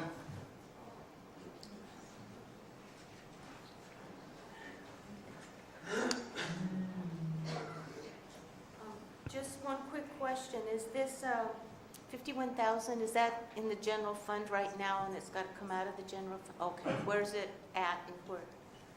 It's in the RSTP budget.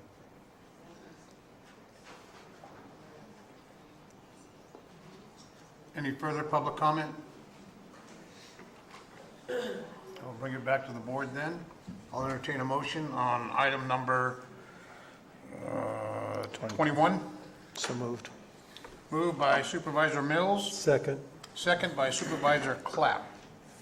All in favor indicate by saying aye. Aye. All opposed by saying no. Motion carries 5-0 unanimously. Item 22 is from the Probation Department to approve capital equipment expense for a vehicle partition and 2 radios for 2 new Probation Department vehicles. This requires a 4/5 vote to approve the budget transfer. Good morning, members of the board. I'm Sam Leach, Chief Probation Officer. I'll be extremely brief today. This, just for clarification, these are purchases that I have had already authorized and purchased, and then we have not paid the bill. The reason for that is because, in my understanding, these were under $10,000 purchases that I needed for the administration of our duties. I authorized the purchase, and then we weren't able to pay. So I did not view it as a capital improvement because to me it didn't qualify under what the county code was. I believe that the interpretation from the auditor was that because the vehicles we purchased are over that $10,000 limit, and these are going inside of those vehicles, that they then are. So that's why I'm now here. And my understanding, I think that's how the sheriff has tended to purchase them in one group, whereas we purchased the vehicles and then later went to add the radios and the cage for the partition. So the total's a little over $3,000. We are asking, or I put it on the full agenda because we're asking to do a transfer with the SB 678 revenue so that there's no county general fund impact. It's a state revenue. And with that, I'll be available to answer any questions. Okay. Any questions, comments from the board for Mr. Leach? Sounds like it's just trying to understand the system. Yeah, I do have a question, Mr. Leach. Are these the first vehicles you've purchased for the probation department since you've taken office there? These are the first vehicles I've purchased, yes. I have a question for Sheriff DiBasilio. Sorry, Greg.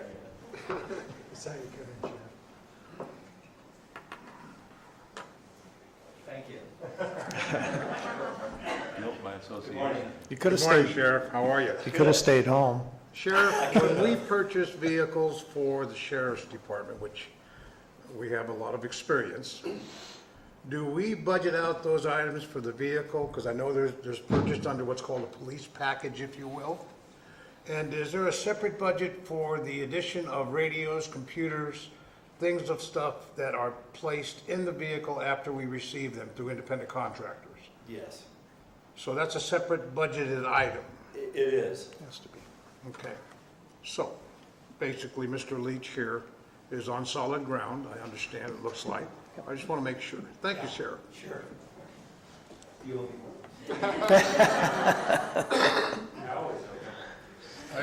Any further questions from the board? I'll open it up to public comment. Any public comment on this issue?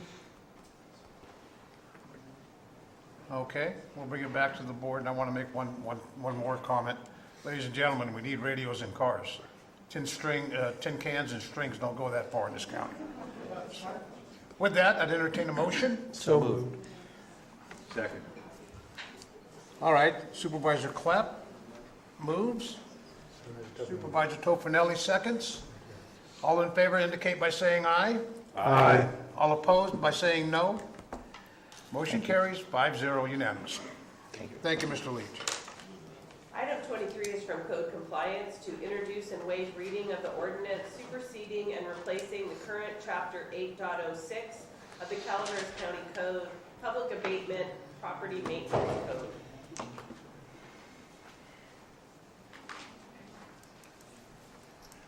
Morning, Mike Redder, Building Department.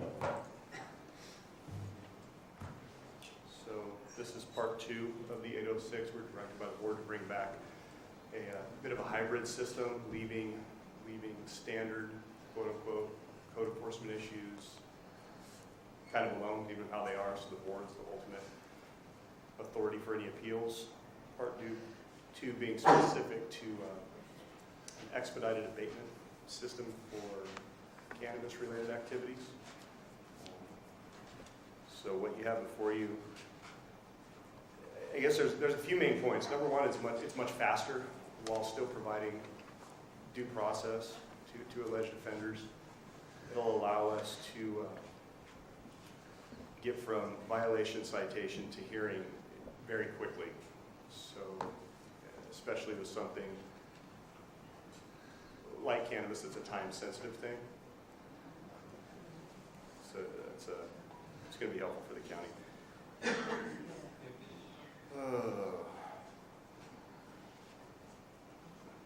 So we have a bit of, this is going to change a bit. There's going to be a tremendous amount of upfront work and cost involved here. Basically, the second you get your notice of violation, That notice of violation also includes your hearing date. So the day a notice of violation is posted, the staff will have to prepare a full staff report for each and every violation. That's going to cause a bit of time up front, but on the back end, basically what will happen is we'll turn into a bit of an abatement mill, and it'll just go and go and go. If there's a nuisance, it gets abated. Nuisance gets abated instead of there's a nuisance, let's wait 90 days, let 3 appeals lapse, and we're in the same boat we are now. I'm going to bring Ethan Turner up from County Counsel's office, and he can speak a little bit more on some of the specifics before we open it up to questions. Good afternoon, Chair, members of the board. I'm Ethan Turner. I represent code compliance with reference to all marijuana-related activities. As Mike indicated, this new 8.06 has 2 components. The first is ordinary code compliance violations, and those are dealt with through the ordinary administrative hearing board process. And currently, the Planning Commission acts as the hearing board, and in those instances, a notice of violation is issued. The cited person has an opportunity to appeal, a hearing is scheduled, and they get to have their day in court. And then the hearing board then makes a recommendation based on the findings at that hearing, which are then sent to you for approval. With respect to marijuana-related issues, the new 8.06 delegates all of your quasi-judicial authority to an administrative hearing officer. That means that the administrative findings and orders of that hearing officer are final. And if there's going to be an appeal of that order, it has to go to Superior Court. So what would happen is a notice of violation, citation, order for abatement, and hearing are provided to the individual who's cited, who has an illegal cannabis cultivation site. That notice gives them a hearing date. It gives code enforcement total control of their calendar. So they can choreograph abatement actions well in advance. So the cultivator is given an appeal date, 16 days from their notice of violation. So they aren't told they have an opportunity to appeal. Their appeal is show up or have the hearing officer issue an order based only on the presentations made by staff.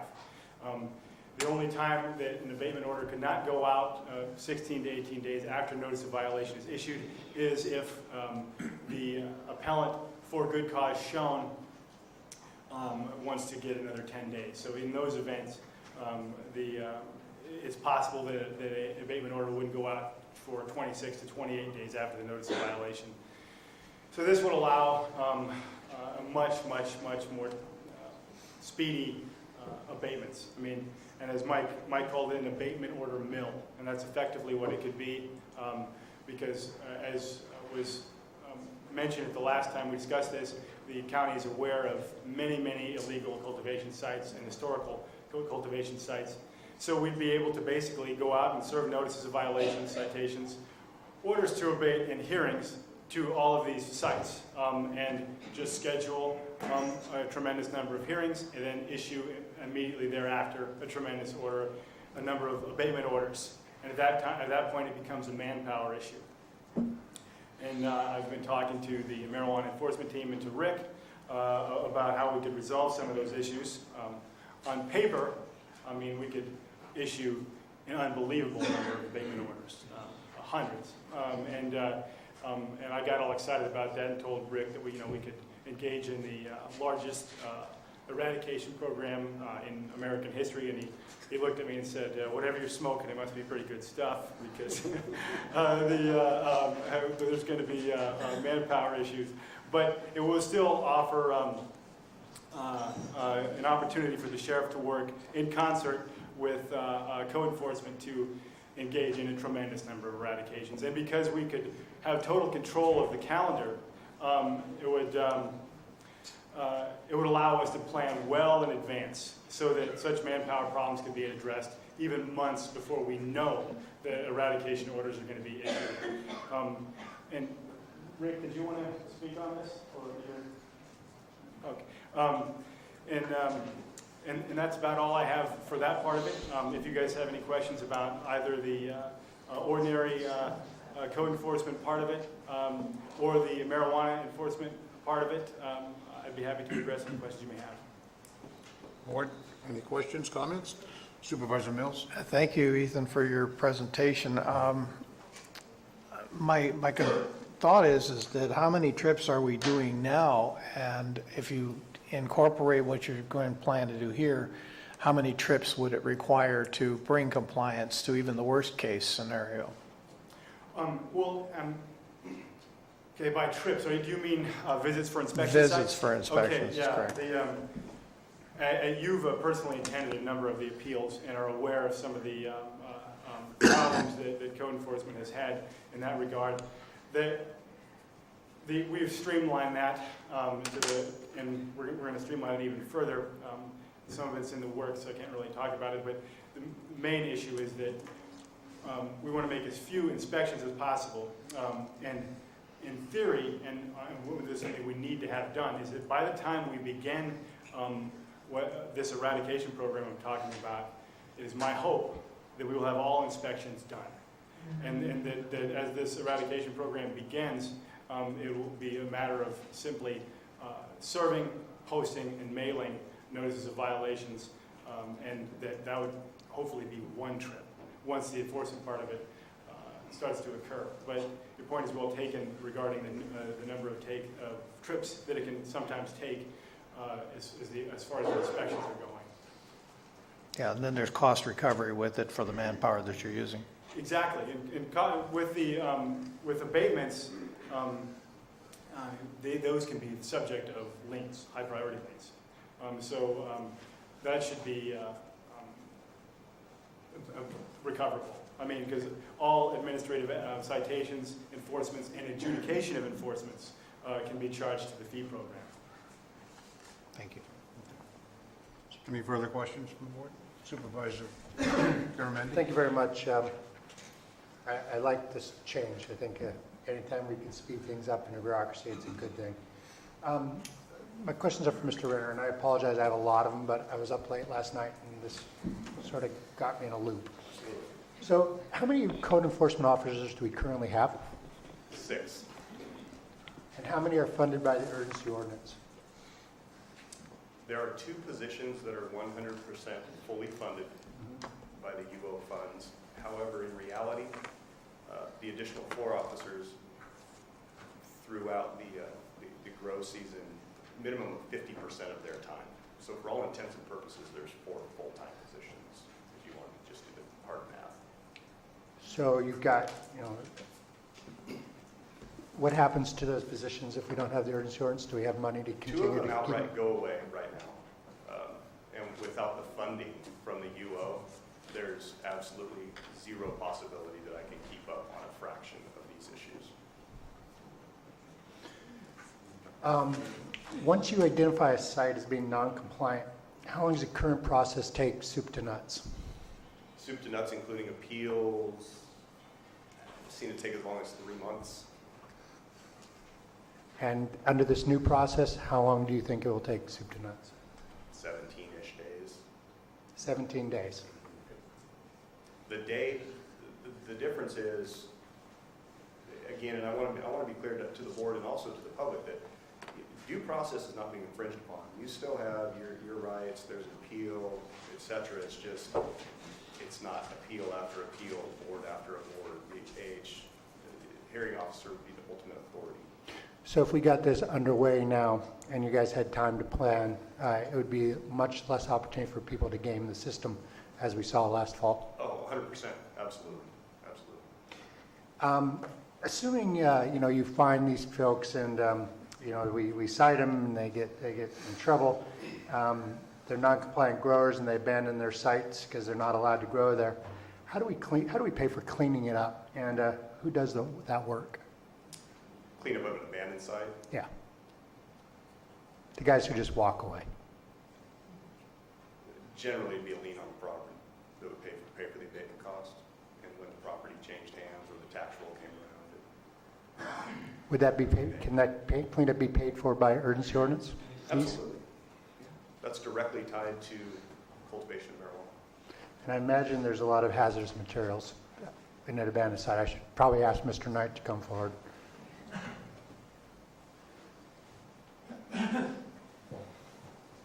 Thank you. Yeah, Mel Knight, Environmental Management Agency.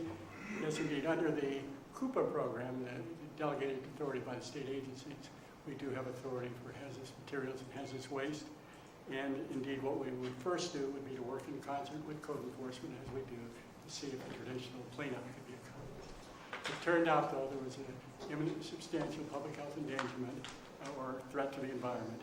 We would then kick into additional activity, possibly involving state agencies as well as state funding to deal with whatever appropriate removals are necessary. And can we pay for these cleanups using urgency ordinance funds? I'm not certain as to what the limitations of those ordinance funds are. There may be additional funding. For instance, the hazardous materials cleanups could involve sums that actually are very, very high.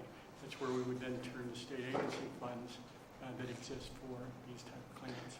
How many employees work environmental health that are paid for through urgency ordinance funding? Environmental management now, we have one full-time employee working specifically on cannabis. We have some part-time activity by 3 other, so we probably have the equivalent of 1.5 to 2 FTE currently.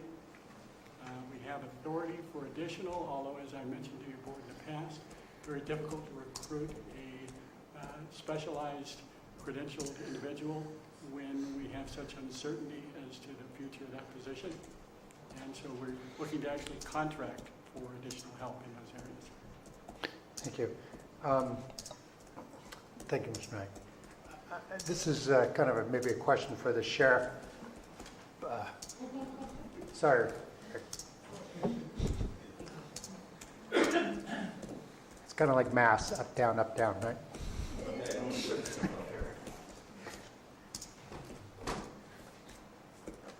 Sheriff, how's this new process going to work with your department? We've got code enforcement with this new tool. We've got environmental health. How's it work with SO's office? Well, we'll work hand in hand with them. We're still back to the problem of not having the staffing to do all of that, along with everything else that's going on with the urgency ordinance and or marijuana in general. When you earlier, our attorney mentioned that we can, using this program, we could execute the largest marijuana eradication program, in his words, in the history of the United States. That's a pretty big goal. I won't ask you to say if we can do that, but can we do big things? We can definitely do a lot more than what we're doing right now, because the process will be expedited quite a bit. How many officers do you have that are paid for by the urgency ordinance? 3. We have 4 more positions that are available. The problem is, like environmental health, is getting people hired with unsurety of where we're going with this. Right. They don't know if they're going to have a job Yeah. in a few months. That makes sense. And these are, and there are 3 in your MET team, if I understand correctly, right? Yeah. And MET team's been working with code enforcement on this? Yeah, and actually we have a desk where code enforcement actually has one of their officers in our office upstairs with our MET team, so that they're working hand in hand, so that they know, able to communicate a lot better than playing phone tag and email tag. So it's working out a lot better. Thank you very much.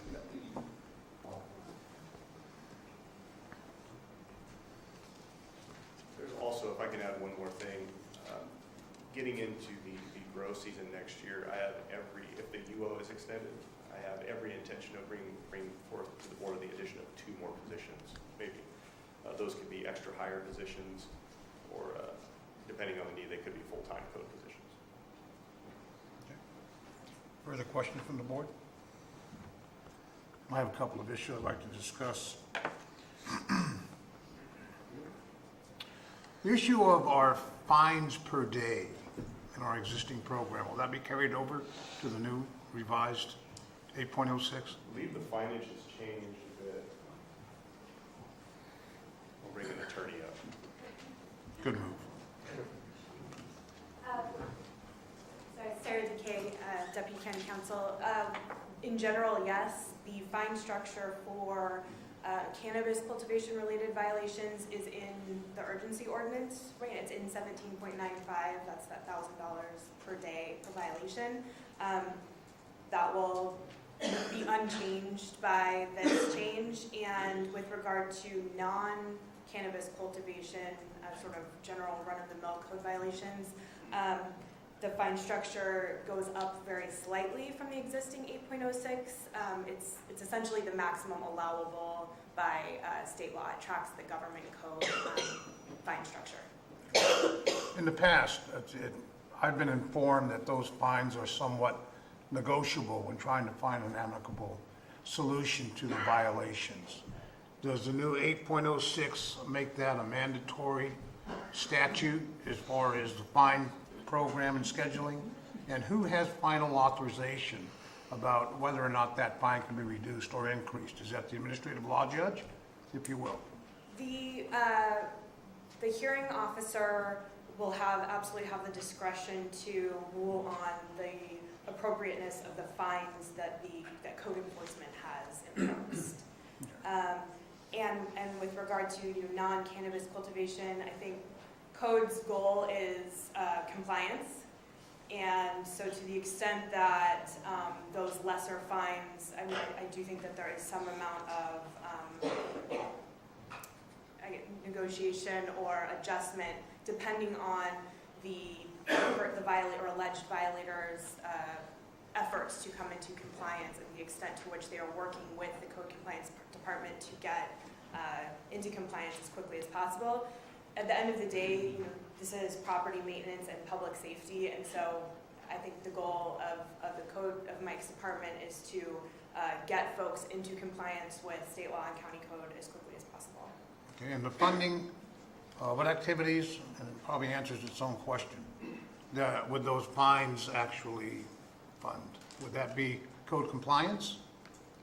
Okay, so that goes back into your self-sustaining systems as far as code compliance, correct? Yes, absolutely. All right. Hypothetical.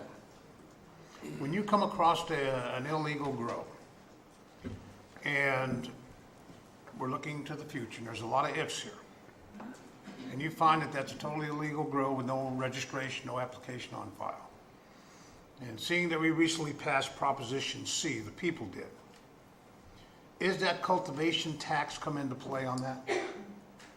In other words, is it applicable to an illegal grow when code compliance? And I'm asking a question I probably don't know the answer to.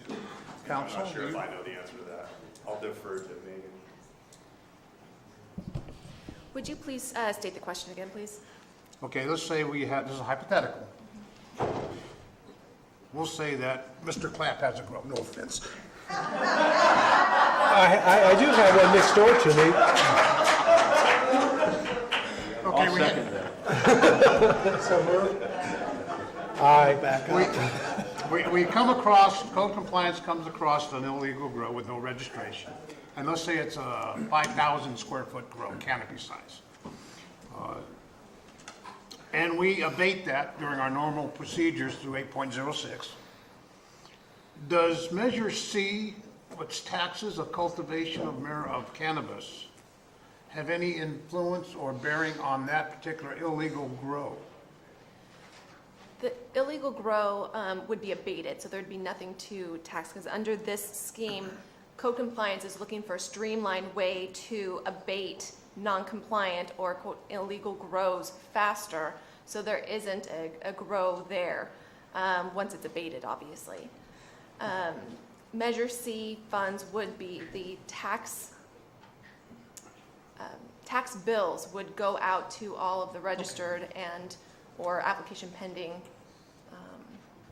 registrants at the various times that they would normally go out to. In my experience as a law enforcement officer, we would have direct lines to IRS and state franchise tax board for that type of income, be it legal or illegal.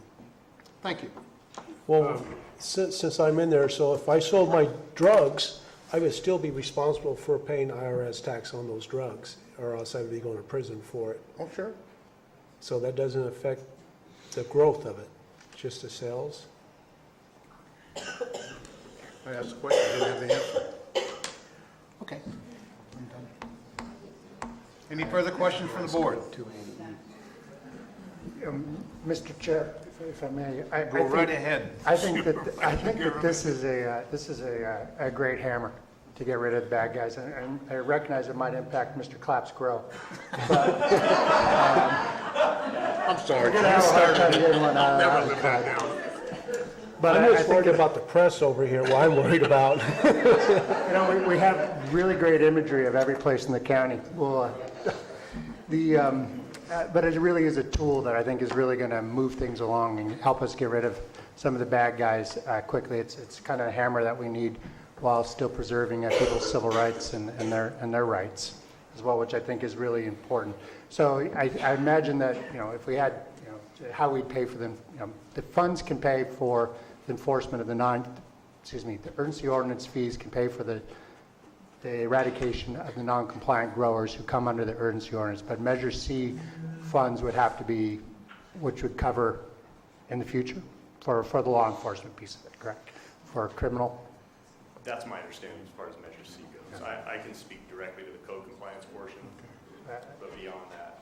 Well, thank you for bringing this forward. And again, not to be redundant, but without an extension of the UO, there's zero funding or capability for me to do this. Any further questions from the board? Okay, I'll open this up to public comment.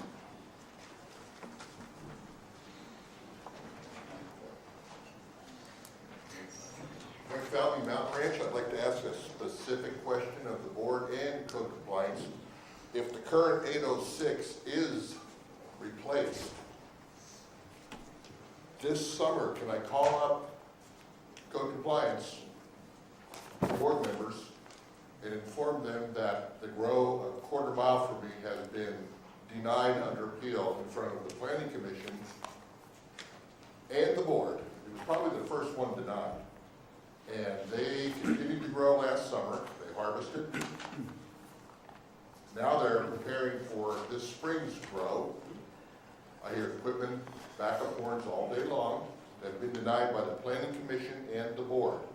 If I call code compliance in the spring, when I see the dirt going up the road, is someone going to come abate that project that has been denied by you? Under 806, the new 806. Ladies and gentlemen, how many people intend to speak on this issue from the public? You'll see a raise of hands. Okay, all right. And we're gonna document the questions and hopefully we can get those answered. This is an agendized item specific. Mr. McManus, go ahead. Thank you. As I understand it, Measure C is a tax that is kind of initiated by the application for grow permits and whatnot. Whether it is or not doesn't make any difference. Right now you've got two groups of people out there that either have applications in or they don't, and very little seems to be done to move them along or abate them or anything else. I don't know why the tax collection process would be any easier if you don't know who they are, even if you do know who they are. Are we going to now have to beef up the tax collector's office to get all this done?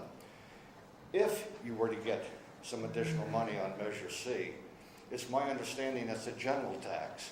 And what I hear from the panel and everyone else is, well, we need to get some Measure C money, or will that be charged against the Measure C account?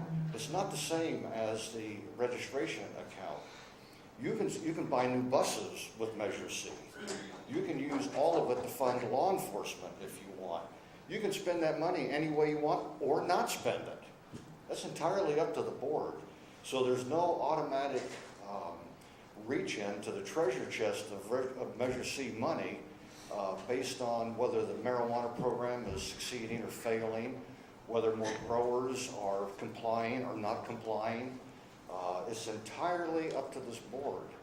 So you will have control over that money. It's not pre-allocated like the application fund, which has severe restrictions on it, which probably should be looked at to see if maybe that money can be accessible from marijuana-related general fund expenses that normally wouldn't have been incurred if we didn't have it in our county.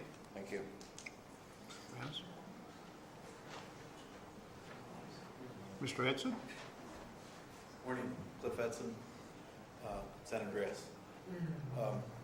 8.06 is absolutely necessary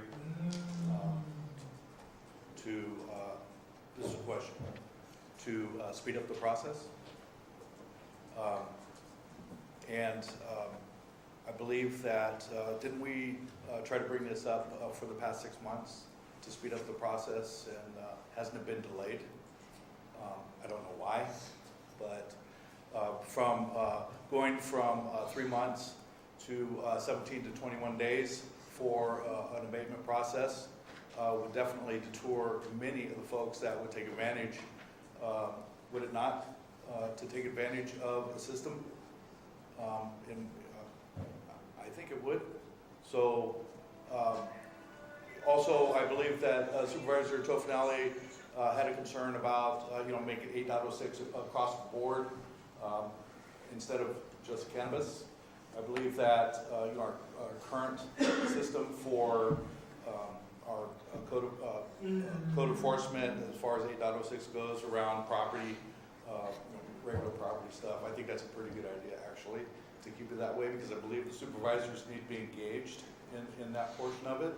But as far as what I can see, I guess the question would be, is this the right thing to do to speed up the process to get rid of the folks that don't want to follow the rules? That would be the question. Thank you. Thank you. Any further? Oh, I'm sorry, sir, go ahead. Ben Stopper, District 5. I'm fully for expediting the process. In the past, building department permit fees and compliance fines prior to 2006 fully funded the building department in code compliance. After the recession and everything, that fell through the bottom, as with many of the other departments. Mr. Oliveira and Mr. Garamini did ask some of the right questions as pertaining to mine. But with this system going through an administrative hearing court and possibly moving on to a superior court, what does the superior court want for being on an appeal that they're hearing at that point? Will that dip into our funds also? We know what the administrative court judge would cost, but will there be a further cost when it comes to the superior court if it moves on to that through the appeal process that would also drain off our funds? Good question to ask. Thank you.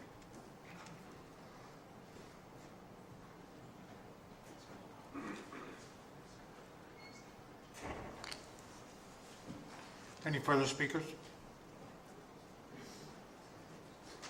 Okay, we'll bring it back to the board. I understand Mr. McManus, in his comments to the board, indicated the Measure C, Proposition C, if you will, funds, that's designated to the general fund, I understand, and he's absolutely correct. That could be used for anything involved in the county's business and is controlled by the Board of Supervisors. So he's correct on that. On the court costs, I'm going to defer to County Counsel. Maybe you can comment on that, and that's Mr. Stoppard's comments. Anytime any action is challenged or a cause of action is brought to the Superior Court, the county has to defend it. That is something that is above and beyond any kind of appeal fee. That's standard across the board. So even now, when any action is brought to the board and it is challenged in court, whether it is a project that is denied by the Planning Commission and then the board denies it, it can be writted to the Superior Court. The county still has the burden of defending the county's action. That is outside of any funding source through an appeal fee or anything else. That is just something that the county is responsible for providing its own defense to. So yes, there are expenses for any action that is brought to the Superior Court against the county. Thank you, Counsel.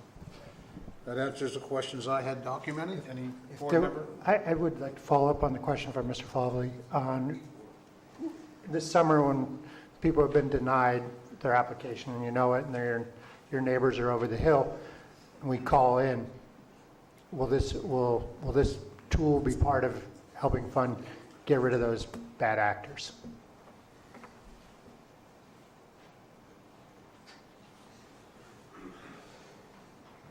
So this is the direct purpose of the rewrite of this code. The county, in my department, we were extremely frustrated. We were getting these calls, what are you doing about it? What are you doing about it? What are you doing about it? And it's, well, we're waiting for appeal number 2. We're waiting for the decision from this. We're waiting for that. So our response to the citizenry was totally unacceptable, and that, in a large part, was due to our current enforcement system and our code. So I firmly believe that the adoption of this new 806, it's still a numbers game. If you have 500 sites that need to be abated, some are going to be at the beginning of the year, some are going to be at the end. But I firmly believe we will get to a huge majority with this new tool. It's just mathematics. It's the appeals process is slowed down. The abatement process gets rolling right away. So if there's some other failure, then it would be my failure, the failure of my department. So those calls would go to code. In my opinion. Thank you. Go ahead, counsel. Board Chair, I just wanted to remind the board that this is an introduction and reading and first reading of the ordinance. So if it is passed forward for adoption, it would come back to at a future board date for adoption, and it wouldn't go into effect until 30 days later. So whenever that happens, obviously 30 days after it's adopted is when code could actually start utilizing the language of this new 8.06 in abatements. Thank you, counsel. Mr. Renner, I do have one question. I apologize to Mr. McVeigh. I didn't document your question, but I know what it is. It was brought up in public comment, how long would it take under this new program for CC to respond to a property once a complaint's made? That's still dependent on what our backlog is. If we have 6 people and we get 200 calls in one day, it's gonna delay the response. What my thought is that within a 2-week time frame we would be out there, and the abatement within, if the nuisance was so found, the abatement would start within. And the abatement would be finished within 17 days. Okay. So soup to nuts, and that's extreme. I think in reality it can be a few days we can be out there, because once the grow season really hits, most of my officers will be mobilized in that capacity anyway. All right. Any further, board? Thank you, Mr. Renner. Any further public comment?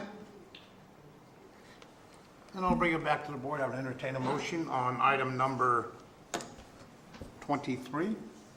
So moved, Mr. Chair. Second. Moved by Supervisor Tofinelli. Board Chair? Yes, Before you Counsel. take a vote, I did want to clarify if the board would also include in the motion a publication of a summary of the ordinance, so staff doesn't have to publish the entire ordinance. It does save staff resources and money in actually publishing the entire ordinance. If the board directs staff and authorizes staff to publish a summary of it, that is an alternative, and I would ask that the board consider that. Needs to modify his motion. Yeah, I was going to ask Supervisor Tofinelli, you accept that nomination? And, Yes. I mean, you accept that modification to your original motion? Yes. The board understand the modification? Yes. Seconded, I believe you did. Supervisor Mills, you understand the modification? Yes, sir. Any question on the modification? Then I would entertain a vote. Indicate your approval of the motion by saying aye. Aye. Aye. Indicate your disapproval by saying no. Motion passes 5-0 unanimous. Item 24 is from the Board of Supervisors to appointment of applicants to serve on various committees, commissions, advisory boards, and county service areas. Chair, I would like to pull the Library Commission from the agenda so that I can recuse myself for only that item on the appointments.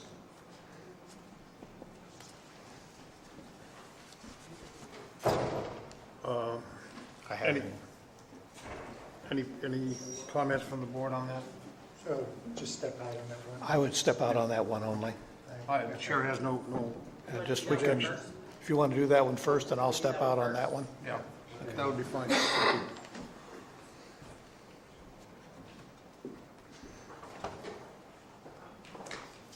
Okay, so for the Library Commission, we have 2 vacancies for terms expiring 12/31/2020. We have received 4 applications. Applications have been received from Bob Dean, who has been an incumbent on the Library Commission, from Vicki Mills, Margaret Williams, and Allison Wright. So the board needs to select 2 to fill the 2 vacancies. Comments from the board? I'd like to nominate, Mr. Chair, permission, I'd like to nominate Bob Dean. He's currently, I believe, chairing the commission, and he's clearly dedicated to the libraries. Okay. Do we need a second on the nomination council, or just nominations as a general? However you would like to do it is okay with me. Okay, let's go on nominations only at this time. Any other nominations for the library board?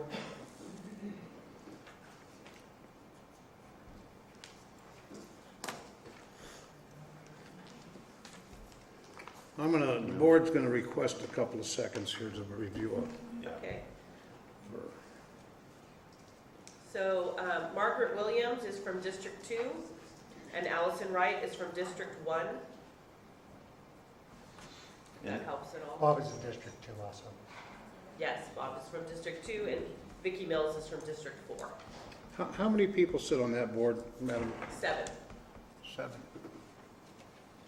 Are all districts being represented on the board? It is not a district-appointed position. I understand. But on the sitting members? I couldn't tell you because it's not district-specific. Mr. Chair, I would nominate Allison Wright. Thank you, Supervisor Tofinelli. She contacted me and asked. Okay. We have 2 candidates, Bob Dean and, I'm sorry, name again. Allison Wright. Allison Wright, Ms. Wright. Any further nominations? Okay, nominations are closed at this time. Public comment.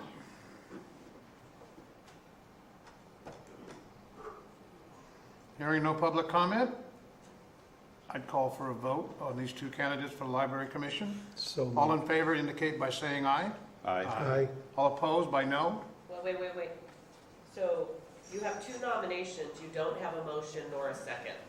Oh, I'm sorry. I moved okay. it I moved it. I would We second. have one now. Okay. And you have a second. Okay, thank you. Supervisor Clapp has made the motion to accept these 2 nominations for the 2 open positions, seconded by Supervisor Tofinelli. Public comment. I'll bring it back to the board for the vote. Indicate your acceptance of these 2 nominees to fill the positions by indicating aye. Aye. All opposed by no. Motion carries 4-0, 1 abstain, One absent. 1 absent. Okay. Supervisor Clark, would you mind telling Supervisor Mills that he can come back? Oh, yeah, we can bring it back.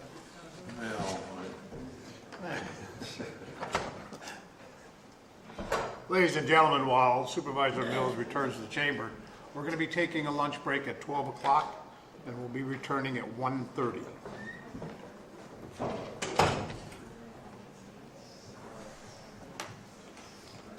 Okay, so moving right along, the Agriculture Advisory Committee has 3 vacancies. We have received 5 applications. This is a district-specific appointment, so we have 1 vacancy in District 1, 1 in District 2, and 1 in District 5. All appointments expire on December 31st, 2019. In District 1, Francisca Chabron and Libby Rader-Kasich have applied. In District 2, Doug Josies, who is an incumbent on the Agriculture Advisory Committee, and Margaret Williams have applied. And in District 5, John Roby, who is an incumbent, has applied. Thank you, Madam Clerk. Comments from the board? Any nominations? Mr. Chair, I would nominate Libby Rader-Kasich for District 1. Mr. Chair, I'd nominate Doug Josie for District 2. Any further nominations? I'll keep mine. Gordon? I'll keep the incumbent. You keep the incumbent? Okay. So we're going to act on all of these as one. As at this one? point. Okay. Any Then- public comment? I'll bring it back to the board. Entertain a motion to accept these. Oh. No, we're gonna do all of the rest of the appointments Oh. and one swoop, one vote. Okay. Okay. Next is the Children's and Families Commission, first 5 Calaveras. There are 2 vacancies. One is for a special ed early intervention person, and the term expires 12/31/2019. Tricia Simmons is the incumbent and has reapplied. The second is for a recipient of project services, again expiring 12/31/2019. Stephanie Zenos is the incumbent and she has applied as well. Is there any objection to these 2? Board, any objections? Public comment? Okay, Madam Clerk? The Commission on Aging has 2 vacancies that have received application. One is for District 4, one is for District 5, so you need to select one for each. 2 applications were received for District 4, one from Carrie Steffi and one from Elizabeth Thompson, and one from District 5, that's Linda Mellon. I would appoint Elizabeth Thompson. Any further appointees or nominees from the board? I'll take Linda Mellon. Linda Miller? Mhm. Thank you, Supervisor Clapp. Public comment on those individuals? The next is for County Service Area 1, Rancho Calaveras. There are 2 vacancies, and we have received 3 applications. One is from Charles Ferrucci, one is from David Rayner, and one is from Darren Spellman. You need to select 2. Any nominee by the board? I like David Rayner and Spellman. I'm sorry, who's sir? I like to have Rayner and Spellman. Rayner and Spellman?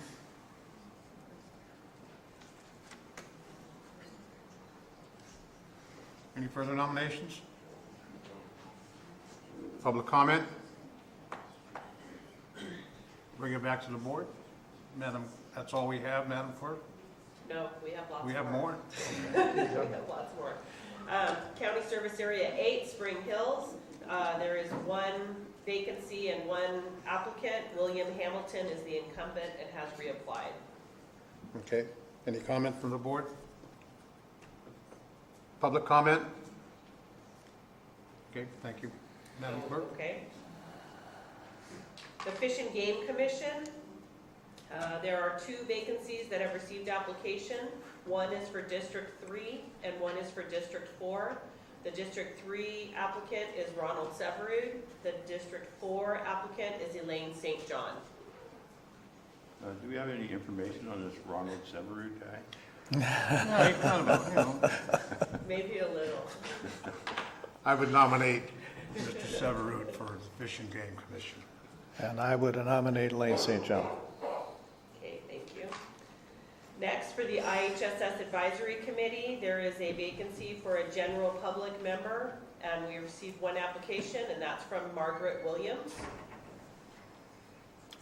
Board comments on Ms. Williams? Public comment? Bring it back to the board. Madam Clerk?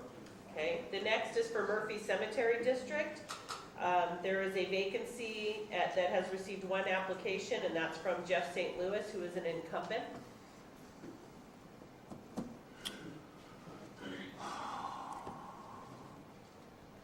It's your area. There are several vacancies. I was going to say, how many vacancies are there? There are 3. And We have received 1 application. we have 1 application submitted. We have another application that did not meet the deadline for this agenda, so it will be considered at the next meeting. Okay. I would recommend that we keep the application on file for that position, the one position, pending or future meeting with the other application. Okay. Any comment by the board? Any comment, public comment? Thank you. Madam Clerk? Next is for the Prevent Child Abuse Council. There is a vacancy for an alternate, and Christina Nielsen has applied. Okay. Comments from the board? Public comment? Madam Clerk? Next is for the Public Educational and Governmental Television Commission, PEG-TV. There are 2 vacancies. One for District 3 and one for District 4. Pamela Quile from District 3 is the incumbent, and Alvin Brolio has applied for the District 4 position. Board comments? I'm good with the selection of Ms. Qualls for District 3. And I would nominate Mr. Brolio. Okay, Public comment? Thank you. we're getting close. Madam Clerk? Railroad Flat Cemetery District. We have a vacancy and an application for 1 member, and the application is from Margaret Williams. Board comments? Supervisor Garamendi says thumbs up. San Andreas Cemetery District, there is a vacancy and 1 application for a member, and Jack Talia has applied. Board members, any comment? I'm fine with Jack. Public comment? Madam Clerk? The last one is the Solid Waste Task Force. There is a vacancy for a solid waste industry representative. Mark Zion is the incumbent and has reapplied. Board comments? I would approve. Public comment? Thank you. Madam Clerk, before we go further, is there any other committees that we have applications with openings with? There are always vacancies, I and understand. How many applications do we have? Do we know? How about the Appeals Assessment Board? There's an opening on that? there has been for more than a year, and I have not received any applications for that. You haven't? No, I have not. If it was mailed, I was not here yesterday. I did not receive yesterday's mail yet. I believe it was forwarded by, we'll discuss that later. Okay. At a later date. Just going back to the agenda item, we'll need a motion to approve all the appointments and nominees at this time. I would entertain that motion. So moved, Mr. Chair. Supervisor Tofinelli moves. I'll need a second. Second. Second by Supervisor Clapp. We've already had public comment period on this. I'll call for a vote. All in favor indicate by saying aye. Aye. All opposed by saying no. Motion carries 5-0. Okay. Item 25 is from the Board of Supervisors to reassign members of the Board of Supervisors to various committees, commissions, and boards pursuant to FPPC Regulation 18705.5 to CCR Section 18705.5. Since these appointments were made at the January 24th meeting, there have been 2 situations that have come up. One is we had some discussion regarding the Calaveras Amador McCullum River Authority. We didn't understand why we would need 2 alternates. We don't. We need 2 representatives and 1 alternate. So Supervisor Garamendi had been assigned as the primary board rep, and Supervisor Mills had been assigned as the alternate. Based on that, I would ask if Supervisor Mills would be the second representative and if another alternate would be selected. Indicating, shaking your head, yes. Oh, yes. I'm sorry. Okay, Supervisor Mills has agreed to that assignment. So we would need an alternate. Thank you, Supervisor Tofinelli. The other matter is the IHSS Advisory Committee. Supervisor Garamendi was assigned as the representative, and I believe there is a conflict that has come up, scheduling conflict, and so Supervisor Tofinelli is the alternate. My understanding is that Supervisor Tofinelli would like to remain the alternate. Yes. Okay. So we would need to select another I think I representative. was taking that. I nominate Supervisor Clapp. Thank you for that. You good with that? Yeah. I would second that. So is that the motion for both That assignments? is a motion for both assignments there. Public comment on that? Seeing no public comment, bring it back to the board. Any board comments? And, Thank you for stepping up. yeah, I would move, Mr. Chair, just to formalities, and we need a second, I think, for that. okay. I will Looking sec- for a second? I will for- second that.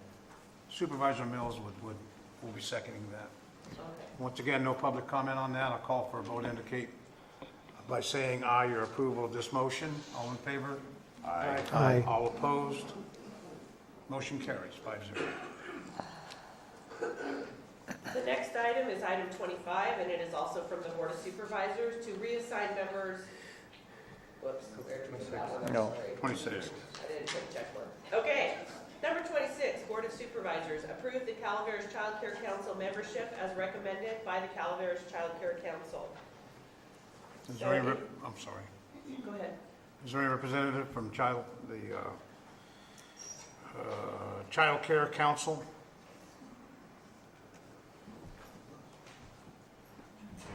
Good morning. My name is Kelly Grash, and I'm the representative from the Calaveras Child Care Council. And the council is a public committee that reports and makes recommendations to the Board of Supervisors.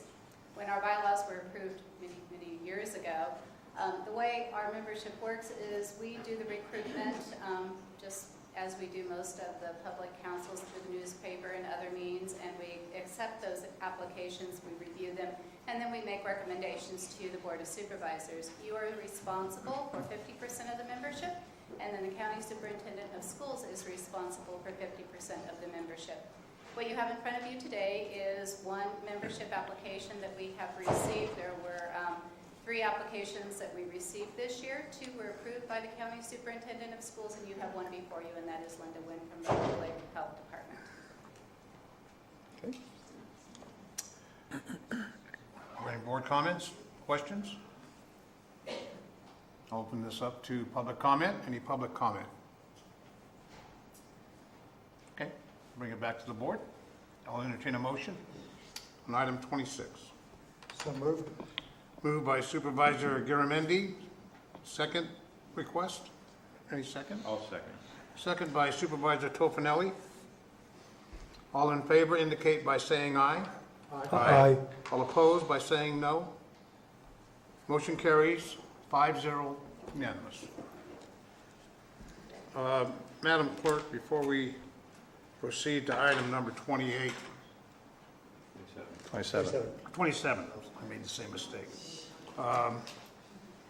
Do we possibly go to lunch early and then? I was considering that. Would the board object if we took an early lunch and be back here at 20 after 1, so we can get started on the next agenda item?